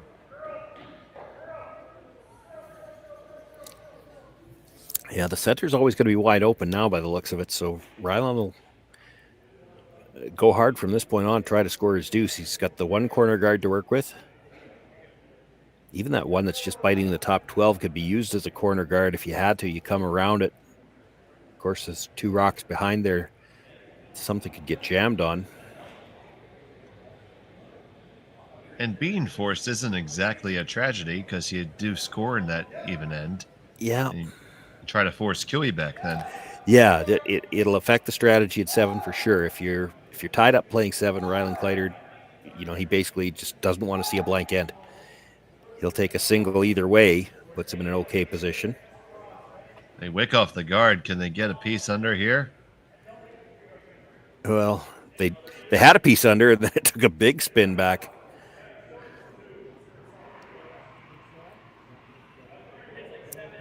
Mind you, what does Kevin Cooey do with it? Like, to hit it, you pretty much got to hit it right on the nose, drive it through the port, and that's another rock that Rylan could come around. It's hard to pick it out.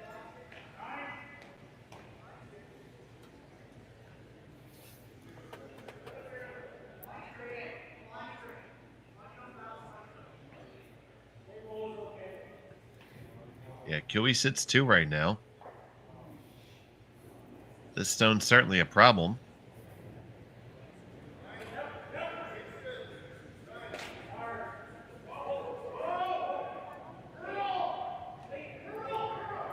Pretty close. Pretty close to a jam. Oh, just touches it. That probably helps Rylan Kleiter, because now you could come down to that stone at the back. You'd have some protection from the guard on the outside at least.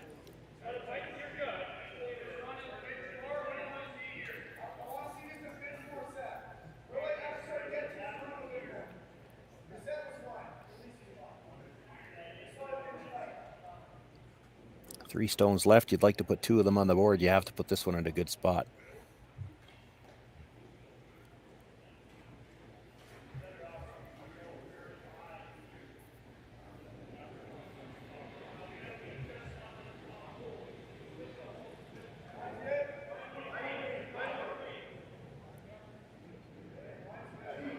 So here's the second from Joshua Mattern.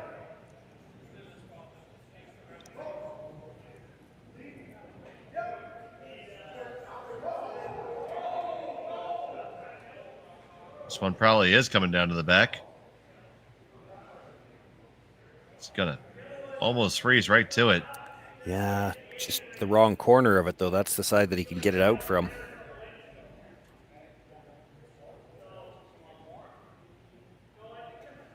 Question is that what he's going to go for?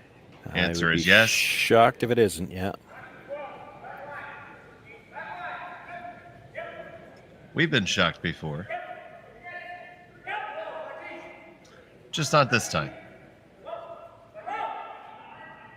Yeah, you know, you get it that much on the other side of the nose, and because you can't throw the out turn at it, the guard's in the way, it's a tough rock to get out.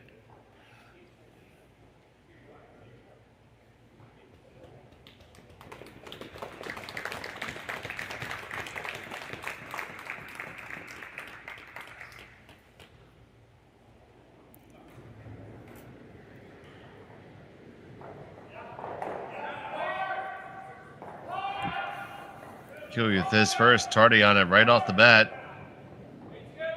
Past the guard, no problem. Hits it and just squeaks it out. Kiwi line 4 in the house. You got the hit and roll underneath the 2 reds, and there's even a little catcher on the 12, so it's a wide area of coverage.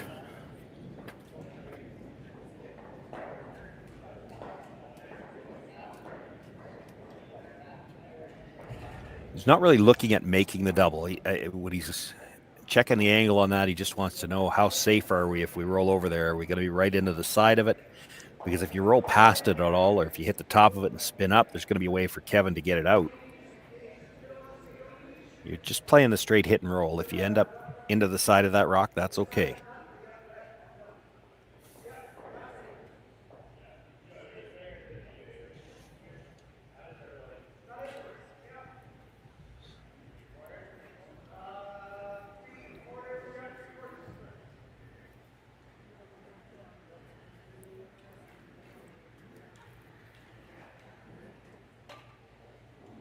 So here's Kleiter with his first of the 6th.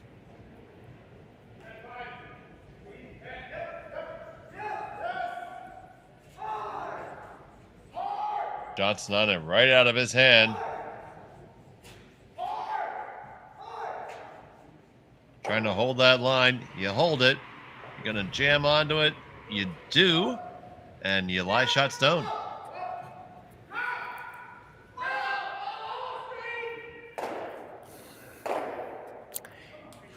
Your choices are an 11-foot run back or a draw, and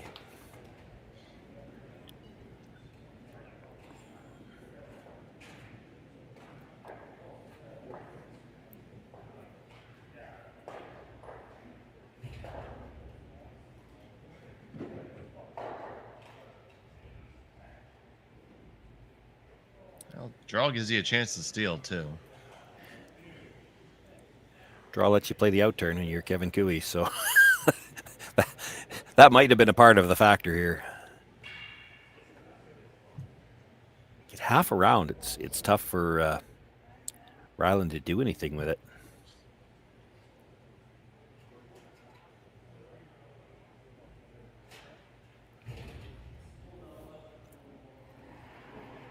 The only rocks he could run back are all red, so there's no shot for 2 if he gets this partly buried.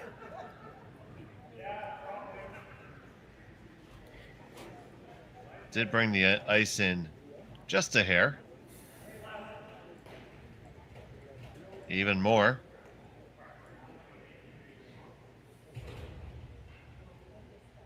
Okay, now back where he had it anyway. So that's the thing. Aaron has traditionally been a skip. He hasn't played third much yet. He hasn't learned how to, when a skip asks for a different ice from the hack, you're supposed to just wiggle the handle without moving the broom.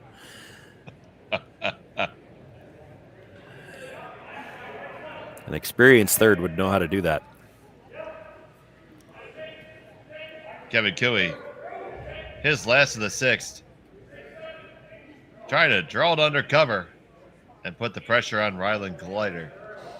This is not light. It's not light. It's not all the way under either.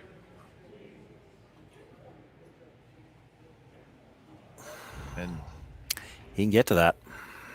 I think he needed that less ice. You know, if you take that line and you bring it up to the top 4 foot, it's tough to get this out, but it's back far enough now. He can get to 3/4 of this with just back line weight, pass it by the yellow, and pick up his deuce. So, big, relatively unexpected opportunity for Rylan Kleiter here to get a deuce in 6.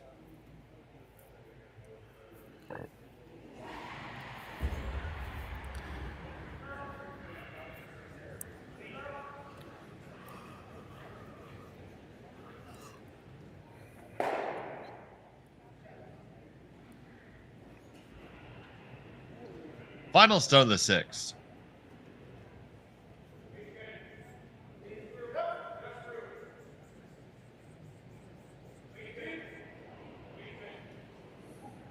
Off and on.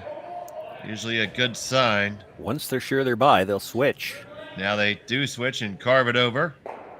And they get it. No problem. Hangs on. Yes, indeed. That's a deuce for Rylan Kleiter. He takes a 6-5 lead after 6 here in Swift Current. We'll be back right after this on Curling Stadium.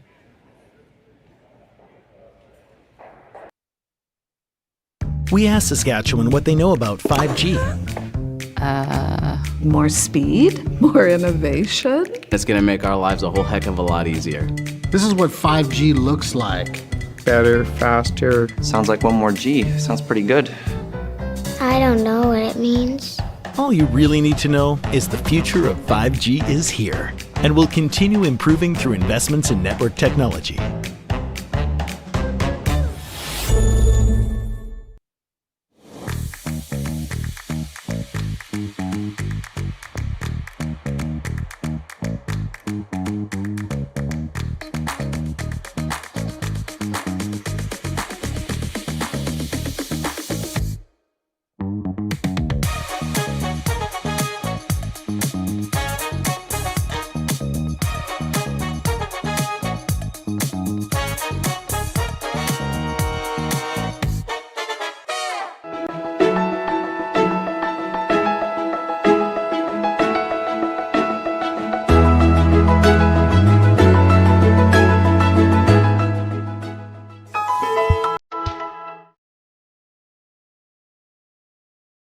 Hey Ben, what's the Aztec Safety online e-learning website again?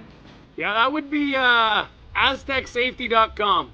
Fire extinguisher and firefighting, we'll send that one to Paul. Ah, now here's a course I should probably take. Conflict resolution. Power line safety.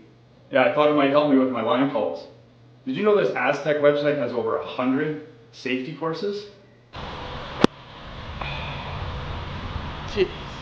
Aztec Safety online course. Ground disturbance. Could have used that a few seconds ago.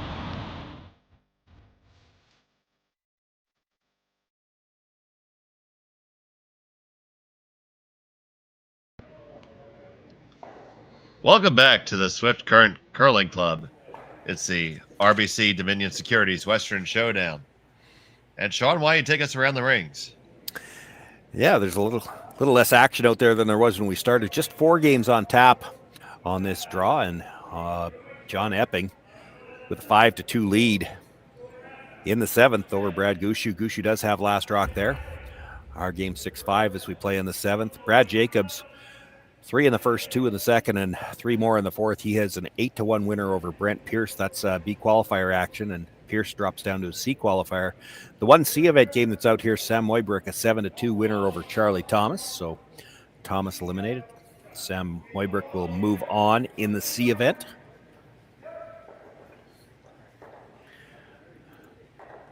And with us, it's Rylan Kleiter with a 1 stone advantage over Kevin Cooey.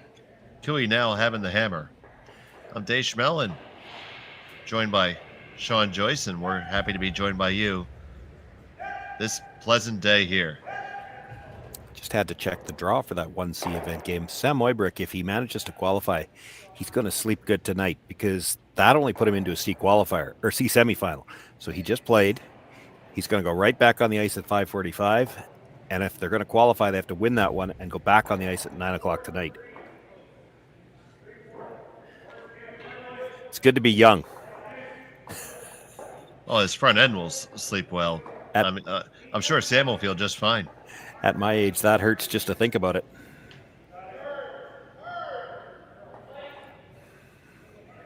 That one just squeaks around the guard. Lines up pretty nicely.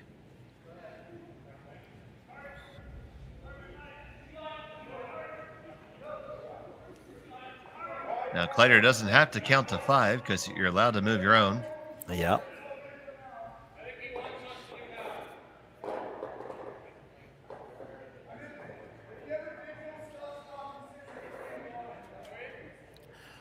Rylan would love to get the force here. If he gives up 2, not the end of the world. That's true. So, yeah, I was going to ask, how do you balance that wanting to get the force with the potential of giving up 2? Well, and again, giving up 2 is not the end of the world. He's 1 down coming home, and I mean, he's already generated a couple of deuces in this game, or a 3 and a deuce, so he's probably not that uncomfortable if he's got last draw coming home. The problem starts to arise if you try so hard for the force that, you've heard me say this before, it's real easy if you start being real aggressive for the force, you can force them to score 3 in a hurry. And Kevin Cooey will be open to that. He actually probably wouldn't mind a blank here. He'll take the 2 if he gets it because they're such a strong defending team. But if he gets a chance to blank, he won't mind having last draw coming home either. Same thing on the other side of the coin. They've had a couple of deuces already this game.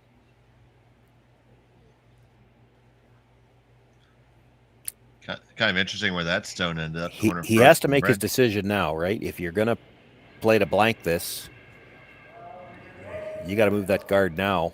Mm-hmm.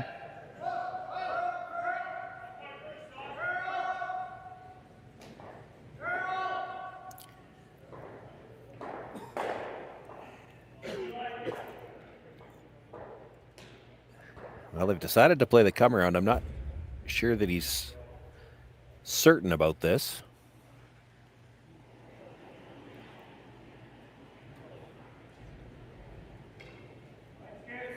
Watched enough of Kevin Cooey to play to know it's not always easy to read his face.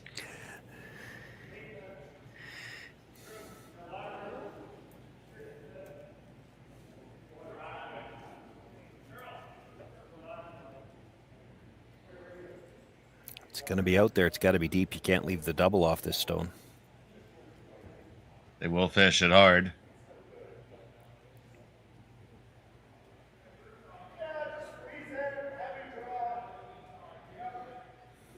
Pretty sure if this shot is made, you're going to make Kevin Cooey's mind up for him.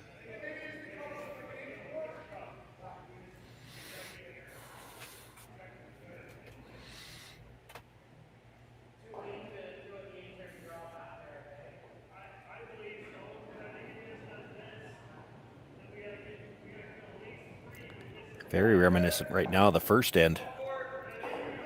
A lot of freezes played around this side, and the issue there was, for the longest time, nobody could get to the inside corner. Eventually, Team Cooey got 2 beautiful ones.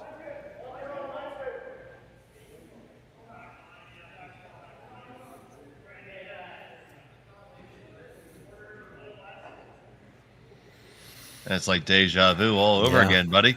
Right to the face, but he didn't get to the inside corner, and it still leaves a shot. If 2, 3, 4, who we got throwing here? Tyler with his last one. If he can get into the side of that 4-foot and just a sliver to the inside of that red, he'll be sitting 2.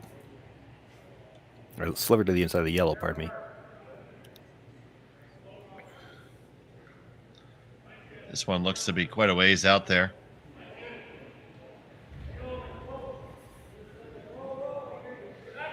If the weight's right, it'll curl at the end. There it goes. And now we shift to have Sluchinski try to bring it over. If it gets that last little corkscrew, it's going to be nice.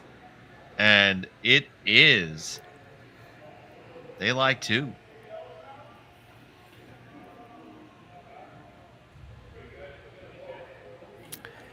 You got the shot. You could blast it. If you blast it, the middle yellow stays. The 2 reds will go. Still would leave them shot at the top of the button and that same freeze available.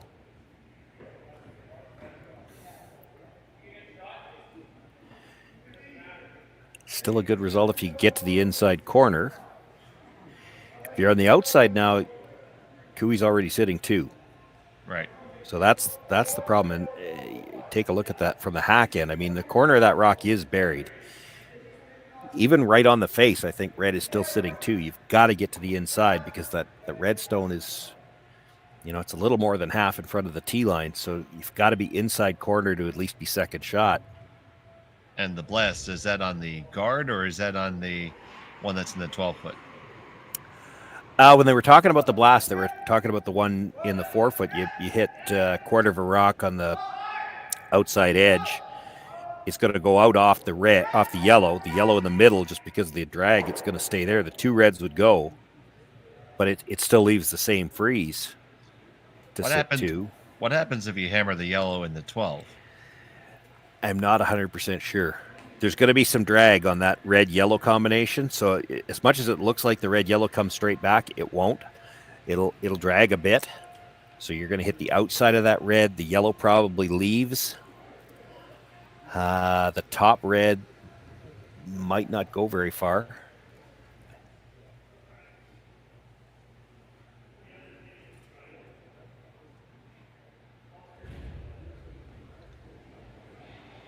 So certainly a lot of possibilities. They're going to try to make one more shot at this draw. See if they can't find the secret sauce.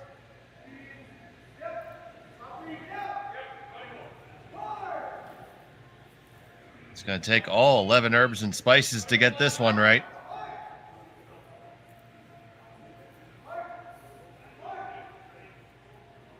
And it is on the top guy. Yeah, that was plan B when they realized they weren't going to get there. They were hoping to bounce off that at least, and it didn't. Left everything hooked.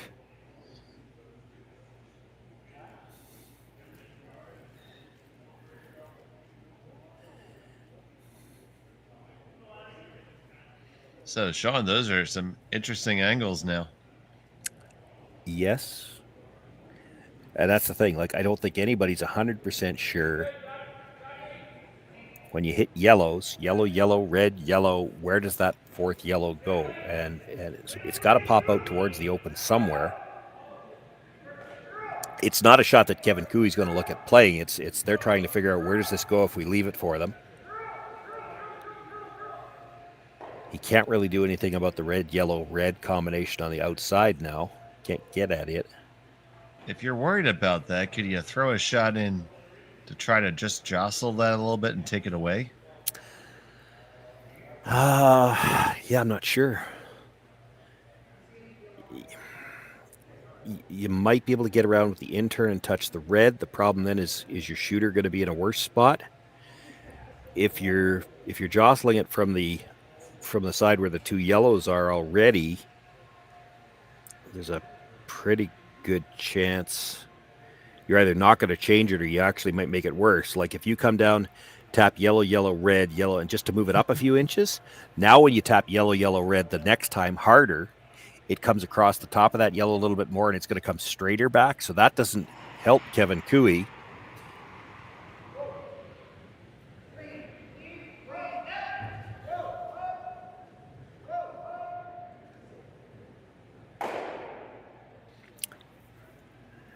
Peel the guard probably doesn't help him that much at this point either.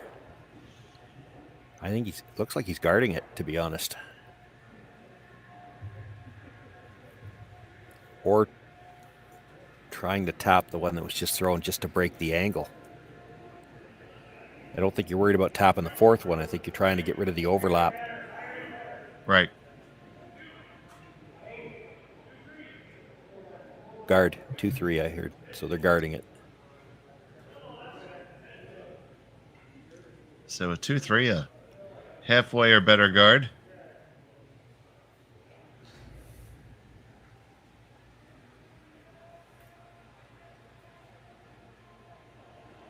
Well, if you want to hit it, you can still do it. Just have an extra stone to run in between. Looking at running the center one. That would change the way things drag, most likely. They're trying to get the drag. Run the yellow, clip the red. Uh-huh. So now you're driving the red from, if we look at the overhead, because there's bodies standing in front of the other one. If we look at the overhead, you drive the yellow back, miss the 2 yellows in the 12-foot, catch the red. Now you're driving the red from right to left as we look at it. So you'll get a little bit of drag that way on the yellow that's right behind it. You might be able to dead stuff it. The problem I see with that, though, is you got to be off the nose on the yellow to make that shot. And you're only clipping half the, even if you make it and stuff it, everything's rolling off that would have covered it. It's still going to be open, I think.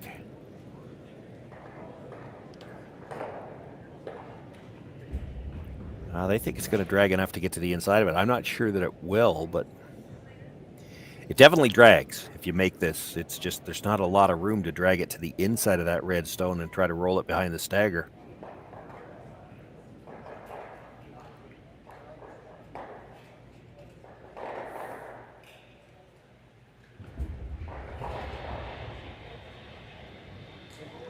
Josh Mattern.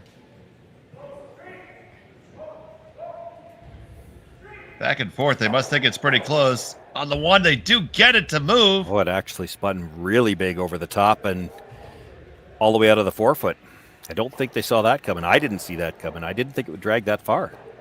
That's one heck of an outcome. Josh Mattern. Yeah, I don't know if Take it's another better. look at it. Back and forth. They must think it's pretty close. Makes the hit, catches the red at the top, and when it goes right to left as we looked at it on the overhead, the other one was going to drag, and there wasn't a lot of room between those. I didn't think it would drag as far as it did. So now it's Kiwi. Shot stone underneath a fortress of cover.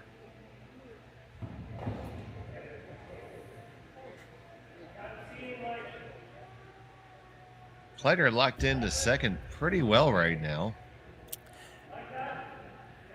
Yeah. They're looking at, the red's in the way. The red at the top of the 12-foot. If there was a double, you'd need to get rid of that one. So do you ever just draw? Well, you could, but they're looking at how can we get that yellow out of the middle back there. And I think what they're looking at here is you're playing red onto yellow. So red in the 12-foot onto yellow in the 12-foot, and then roll your shooter into the middle. And then you might have an in-off to get rid of that yellow in between the 2 reds at the back. And it could be for a pile. So here's Sluchinski. Martin holding it. Jam and roll in. Jam and roll in.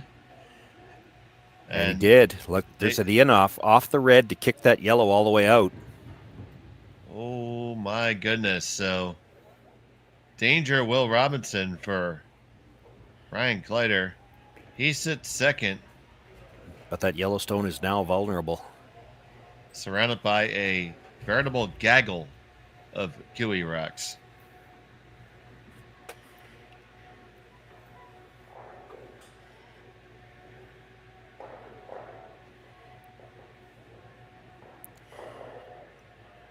Everything's staggered up front. There's not going to be any run backs. You've got staggered guards, and then 2 more staggered the 12-foot. There's not enough time to set up any kind of run back for either team.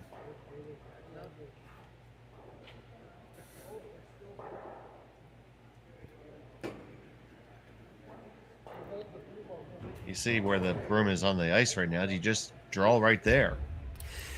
It's an option. I mean, you're never going to be dead buried, but it doesn't look like...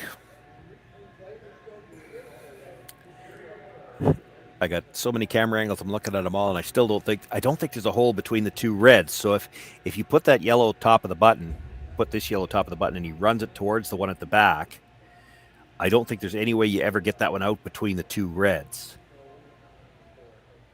There's some risk playing it that way too, because you could actually clip the shot rock instead of the yellow. So you want to put it right there, right to the top of the button, and you never want to be that deep. You want to be right up there. No, I don't think so. So if you go any deeper than that, then you have the slash the other way. You got to be second, though, because if you're not second shot, that in off at the back is still there. Absolutely. So drawing to nothing but air with no backing is Rylan Kleiter against what could be a disastrous end for him.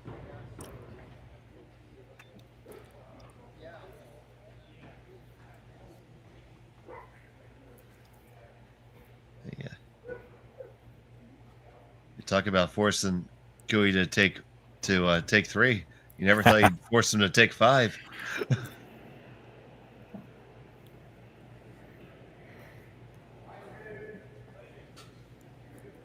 Here's Kleiter with his first.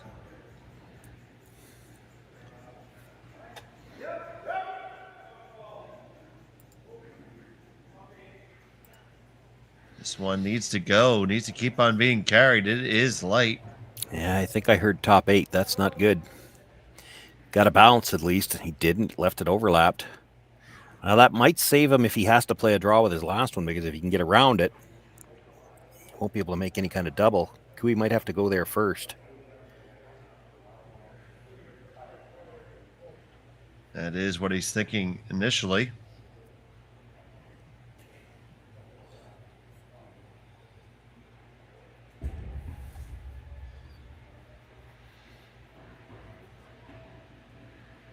I don't know if you want to be quite as deep as what he just signaled either. I think if you're just full 4-foot at the top so that you're sitting 2, Rylan can't follow it down. If you're right onto the button, he follows it down, sits on top of you, and he'll hold you to 2.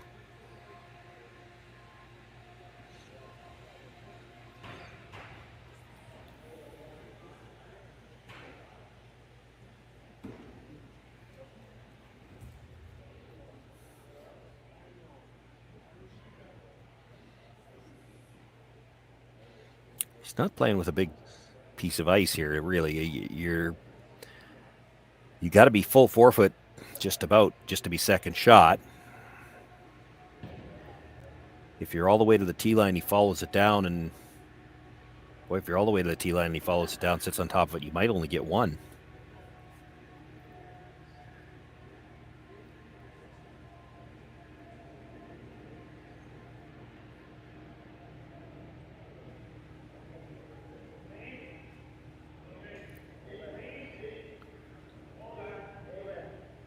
The first from Gooey on the way. Not any even chance, bent over it. If any chance this is deep, they might be better off to just take it back. And that's what they've decided finally.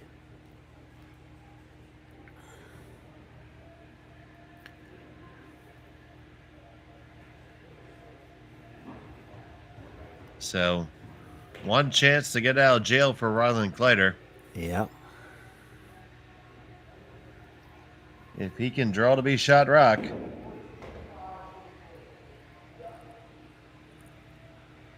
The squad's going to owe him a beverage of his choosing.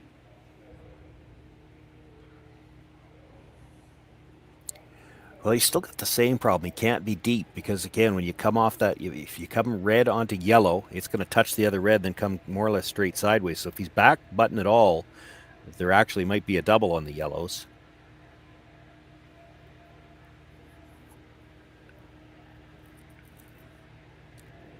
If he can get this to the top of the 4-foot, maybe nibble the button and partly around, that the fact that he staggered it on the last one will help him. Boy, this is a long ways out there, though. It is starting to curl back now. Kleiter has to get this one here. He lies second, but he's in a world of trouble. A long, long way to come. It cuts over now hard. Look at it take that turn. Now it needs to stop. Stop, Rock. Stop. And it stops right there on the pin. Shot stone for Rylan Kleiter. Is it good enough, Shawn, Joyce? Well, I think so, but Kevin could see a little bit of the outside of it. If you oh boy, throw the weight that he's capable of throwing, hit what you can see, it's probably going into the yellow. Now, the question is how many... I mean, there's all kinds of jams back there. Can you get it spinning enough to... I think he probably gets 4. I don't think he does, but he could probably get 3. I think if you make it, the yellow that you make contact with comes into the side of the yellow at the back 4. It's going to take at least one of those reds, and you're hoping it's just the one at the side 8 foot. But I don't think it ever leaves, so that yellow is probably still beating the one at the back of the 8. But if you could pick it clean, yellow into the yellow, don't touch the one that's right behind it. Have the 2 yellows splash around it. It could be for 3. And if you're Cooey here, you have to throw it, because if you whiff, you give up a steal one. You have the hammer with. Yeah, you have the hammer, but you're trailing by 2. I don't see that you've got a shot for 1 unless you think you can make the draw and just better. tap it back. Yeah, You should. Tough. I think you might be able to dig it out for 1. But then you have to steal. So well, he's wondering, can you get there with enough weight to move it back for 2? He's going to give it a shot. He's got to have back 8 foot weight. Back 8 foot weight and hit about half, minimum half, or a little thicker so that you don't roll that far. You can only see about a quarter. It will come in pretty hard at the end. It might be there.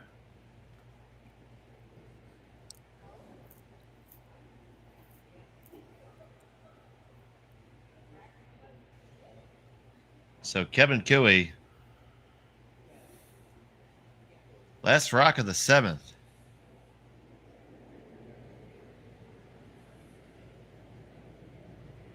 Trying to squeeze on by, move back his opponent's stone, and hold it for 2. This is one of those ones where you'll see Tyler Tardy with his brush down until they are sure it's by, and then it'll be all Carrick Martin at the end. I don't think he's got the weight to move it. He doesn't. That is right there on the guard. It's a steal of 1 for Rylan Kleiter. He takes his 7-5 advantage. Cooey has the hammer in the 8th when we come back.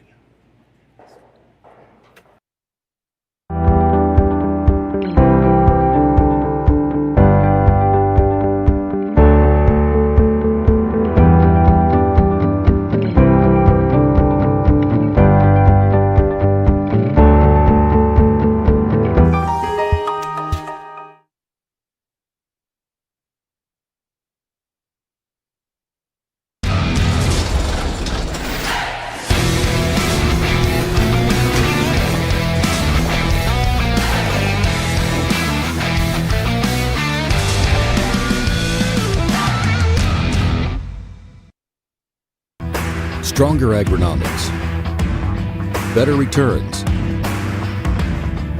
greater peace of mind from pre-seed to post-harvest. You can count on the Victory Canola program to keep you... I don't remember a time when curling wasn't a part of my life.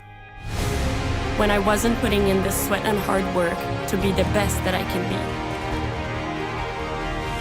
Clocking in the time, the effort to practice day in, day out. Curling is more than just a game. It's a family, a community. And when it's time to play, I know I'll be ready. Hardline, supporting hundreds of our next generation athletes.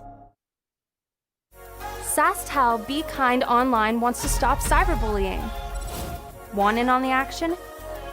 We award up to $1,000 for youth initiatives that help spread kindness and prevent bullying. What great idea do you have to help stop bullying? Sasktel can help. Go to BeKindOnline.com and apply for a grant today. Together, we can make a difference.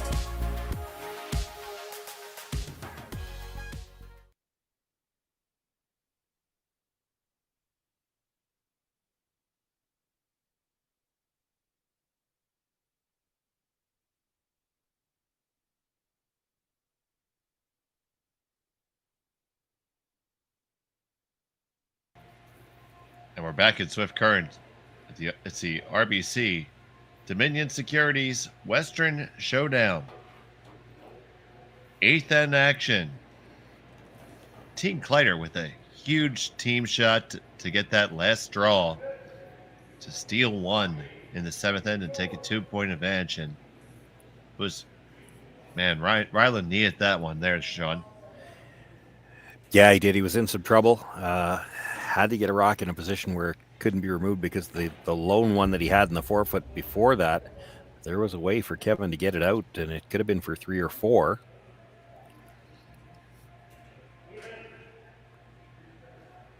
So here we go. Game on. Double corners coming up for Team Cooey. Yeah. Well, if you're Cooey and you want to score 3, it kind of helps you that the first stone of the end was to the back 12-foot, so there's only one in the middle that you're ever going to have to deal with now.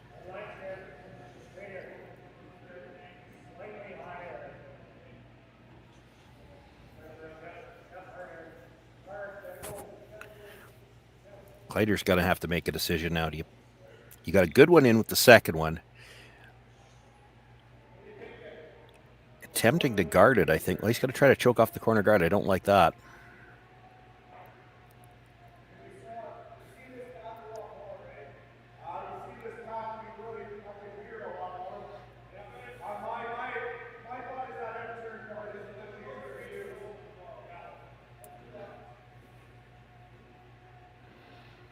Yeah, I'm not in love with this.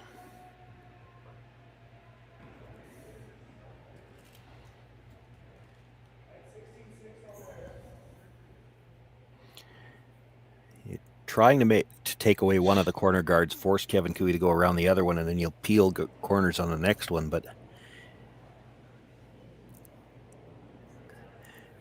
these are tough. Kevin's liable to come down and just corner freeze to whatever you throw here.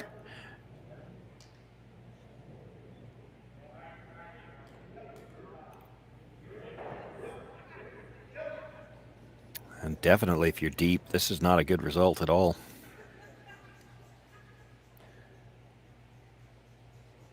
Better be all the way through at this point. Yep.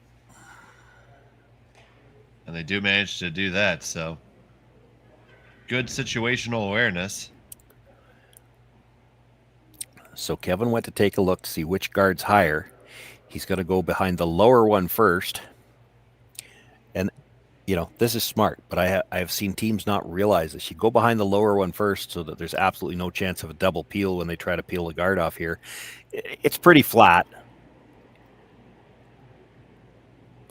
Don't think there would have been a double peel regardless of which one's higher, but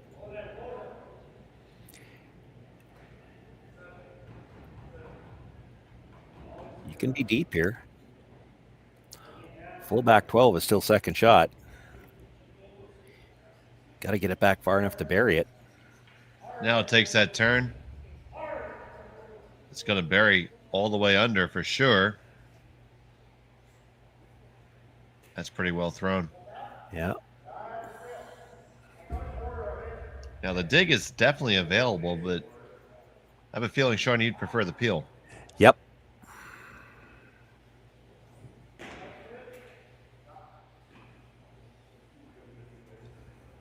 Well, apparently they don't care what you prefer.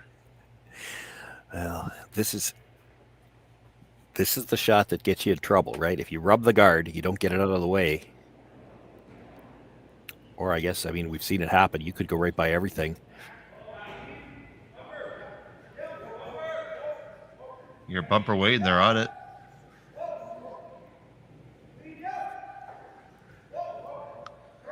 Really close. It is by the guard. They carve it over. They do make the pick. Leaves a pocket at the back, and the same draw is still there. So I guess your point is your situation really didn't improve other than advance the rock counter one.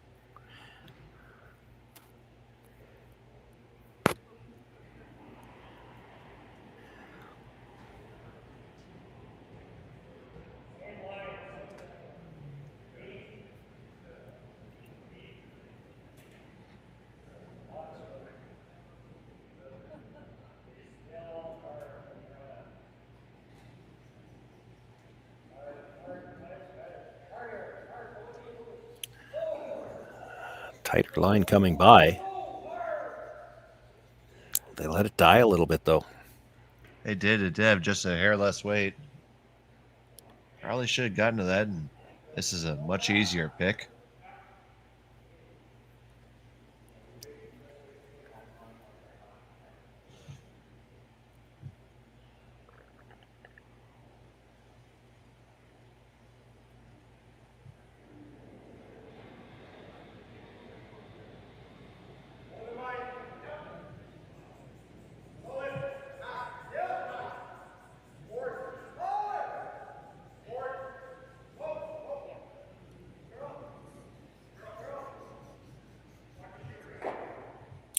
Not going to get by this time.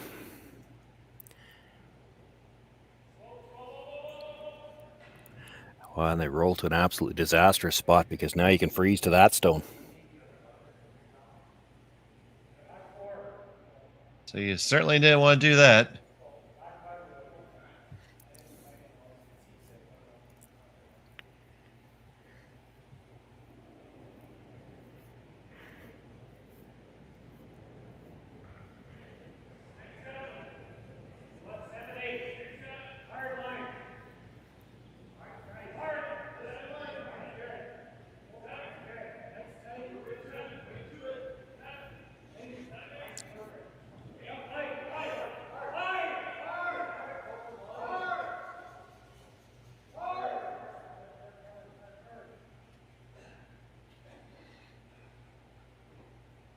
This is buried.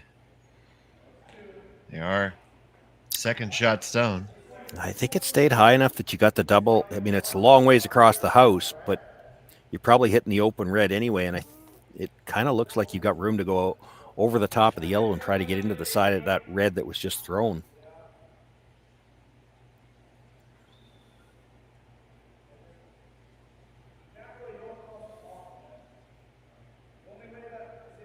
You're going to come really close to your one in the 4 foot. Yeah, I'm not convinced that you are. That's what they're worried about, but it's really thin to get to your own in the 4 foot. Like half a rock is close, thick half. You look at how high up you are when you're making contact with the first one. I guess the question, Shawn, is it a disastrous problem if you tick your own on the way by? Well, probably, because then you're not likely hitting the red on the side, and that red's buried. Like, this is maybe your only shot to get it out.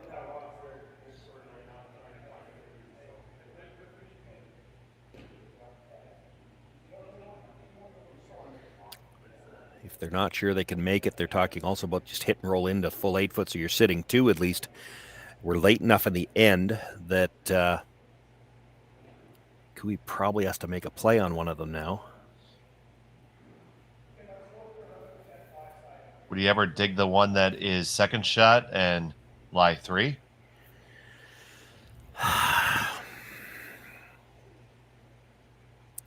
I hear you're disapproving side. Well, it's a great result. It's the tougher shot, right? I don't think this is a gimme. Well, it's an open hit, right? Oh yeah. Like if you hit this and roll out, Kevin's still got to do something.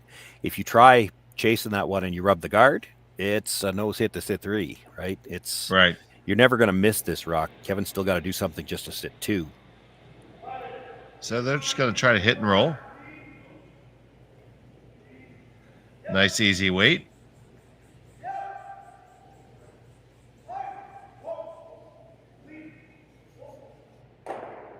They get the hit. They get the roll. They lie 2.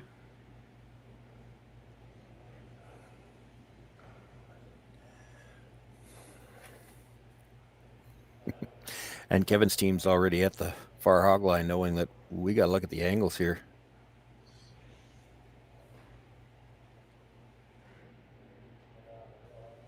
So allow us to look at them together.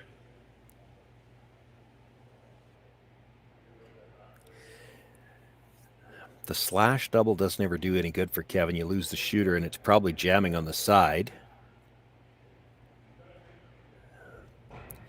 The hit and roll that Aaron's looking at, you got to throw it really quiet and hit very thin. Great result if you make it. Makes it a tougher shot when you're trying to hit that thin. Yeah, I don't like that. They talked about hitting the one in the forefoot and trying to roll under the yellow and maybe past it. I don't love that. It's probably leaving that could leave a double on the reds. Yellow onto red, and then have the shooter come across and take the one out of the side.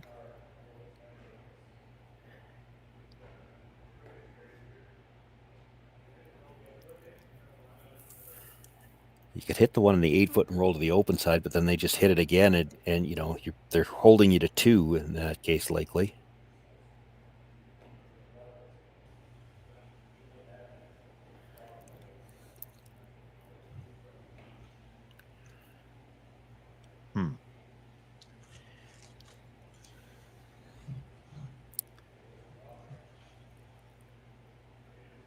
Freeze the back one is what he's looking at now. I'm wondering if you could freeze the one in the 4-foot, but how do you get there? The guard's kind of in the way. Right. You ever kind of play a little feather off of the one in the top and freeze onto it? Freeze onto the one on the top of the 4-foot, you mean? Yeah. No, you might play the feather. That was what Aaron was looking at. Feather the one in the top of the 4-foot and then try to roll corner frozen onto the one at the back 8. And then you probably line up the 2 yellows better. Like right now, for him to make a double on the 2 yellows, it's hard to hold the shooter.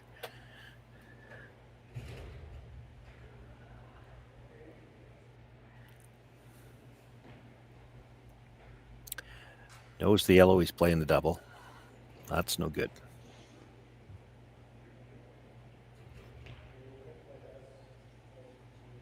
Hit and roll to the outside, which is what I talked about earlier. He'll play to hit the open one again, but still going to leave you a shot for 2. They're trying to find a way to score 3 here. That's the issue.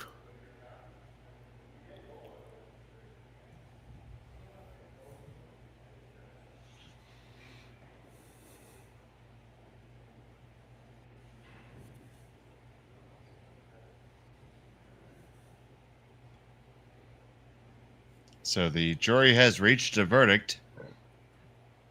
Yeah, I'm just not 100% sure what it is. They're hitting the yellow in the 8-foot. They've talked about every possible roll, and I'm not sure what they settled on. Oh, no, they're not. No, they're not indeed.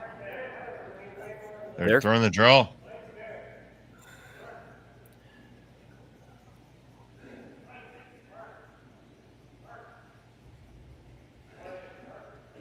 This has got to go for weight. Needs to beat the 2 at the back. I think part of the consideration when they're playing that shot is they figure the yellows are lined up for a triple. It's a triple where you can't hold the shooter.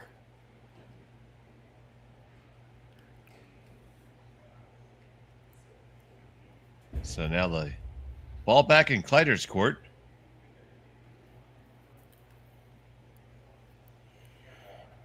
You could almost see enough of that to make the double. And it's not without risk, but it might be there. Now, there's never harm in getting rid of one. No, for sure. Like if you just missed the second one, that's not the end of the world. But even if you just touch it, you're going to touch it out into a spot where you can get rid of it.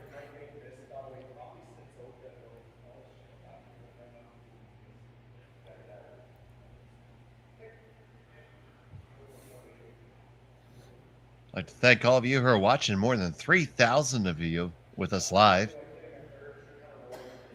here on Curling Stadium. Please subscribe if you haven't.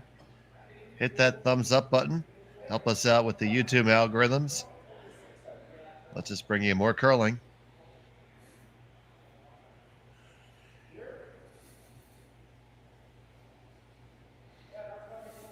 We endeavor to give you the best product we possibly can. And now Kleiter is going to endeavor to deliver the best shot he can.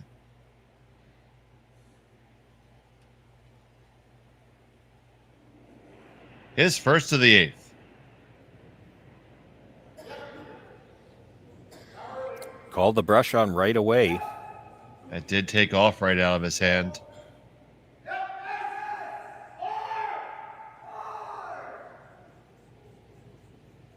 Just past the guard.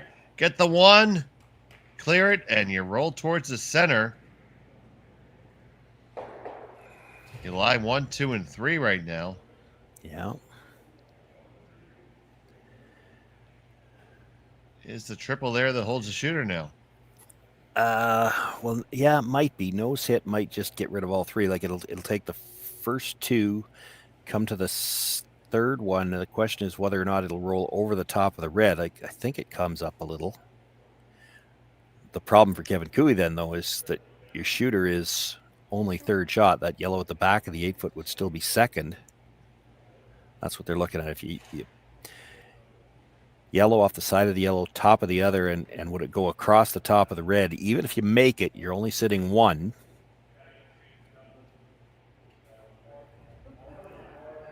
And Rylan's going to have a chance for the double, which he probably has to play, even though it won't be shot rock. He just can't leave it sitting up there and in case.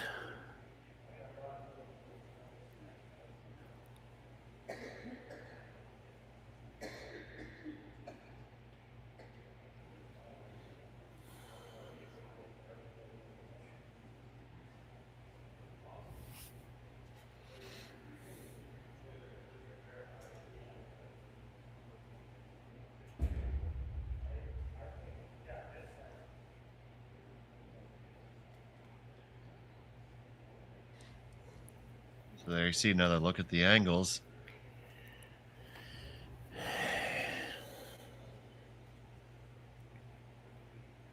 You obviously have to move those three at some point. Yeah, you don't have to move all of them now. It's the question is how are they going to fly? Aaron seems pretty convinced that it'll go over the top of the red, and I mean that's what I'm looking at too. I think it might. It's really hard to tell from here. Like if the first yellow the first yellow, the one splitting the center, when it comes off the one that's right beside it, if it comes right to the top of the yellow in the 4-foot, probably comes up higher. But if it ever gets just slightly across the nose of the yellow before it makes contact, it's probably going right into that red. And it's hard to know from here exactly how it's going to come off. It really depends where you hit the first one. Now, they'll have a pretty good idea of it at ice level. Kevin judges these angles about as well as anybody. It does look like they were talking about hitting it just a sliver high.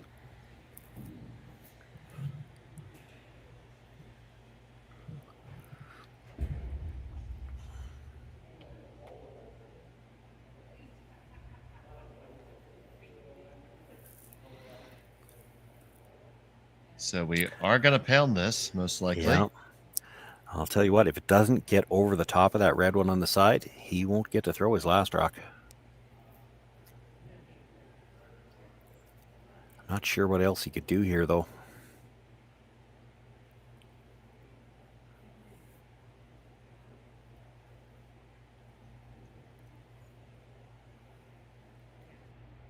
Large crowd gathered both in the warm room, on the ice, and you all joining us here on YouTube. Kevin Cooey trailing by 2 with hammer with his first of the 8th.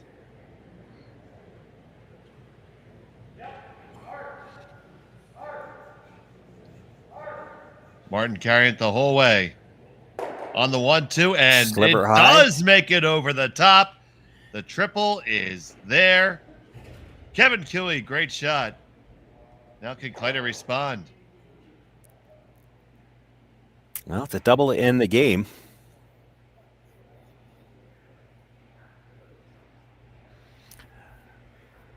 And it's not the toughest double in the world either. There wasn't anything else Kevin could do, I don't think. I didn't see anything else. It actually did touch that stone going across the top, I think. It did just nudge it a skosh back.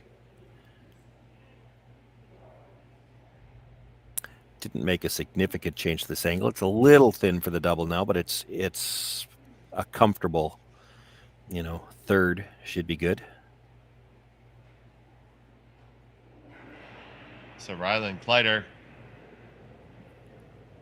from Saskatoon for the win here right now. Make this double. You punched your ticket through on the qualifier. On the 1, get the second, and there you go. And that'll be the win for Team Rylan Kleiter. The final score will be 7-5. And Kevin Cooey will drop to the C bracket. And Shawn, that was a great game by both squads. Yeah.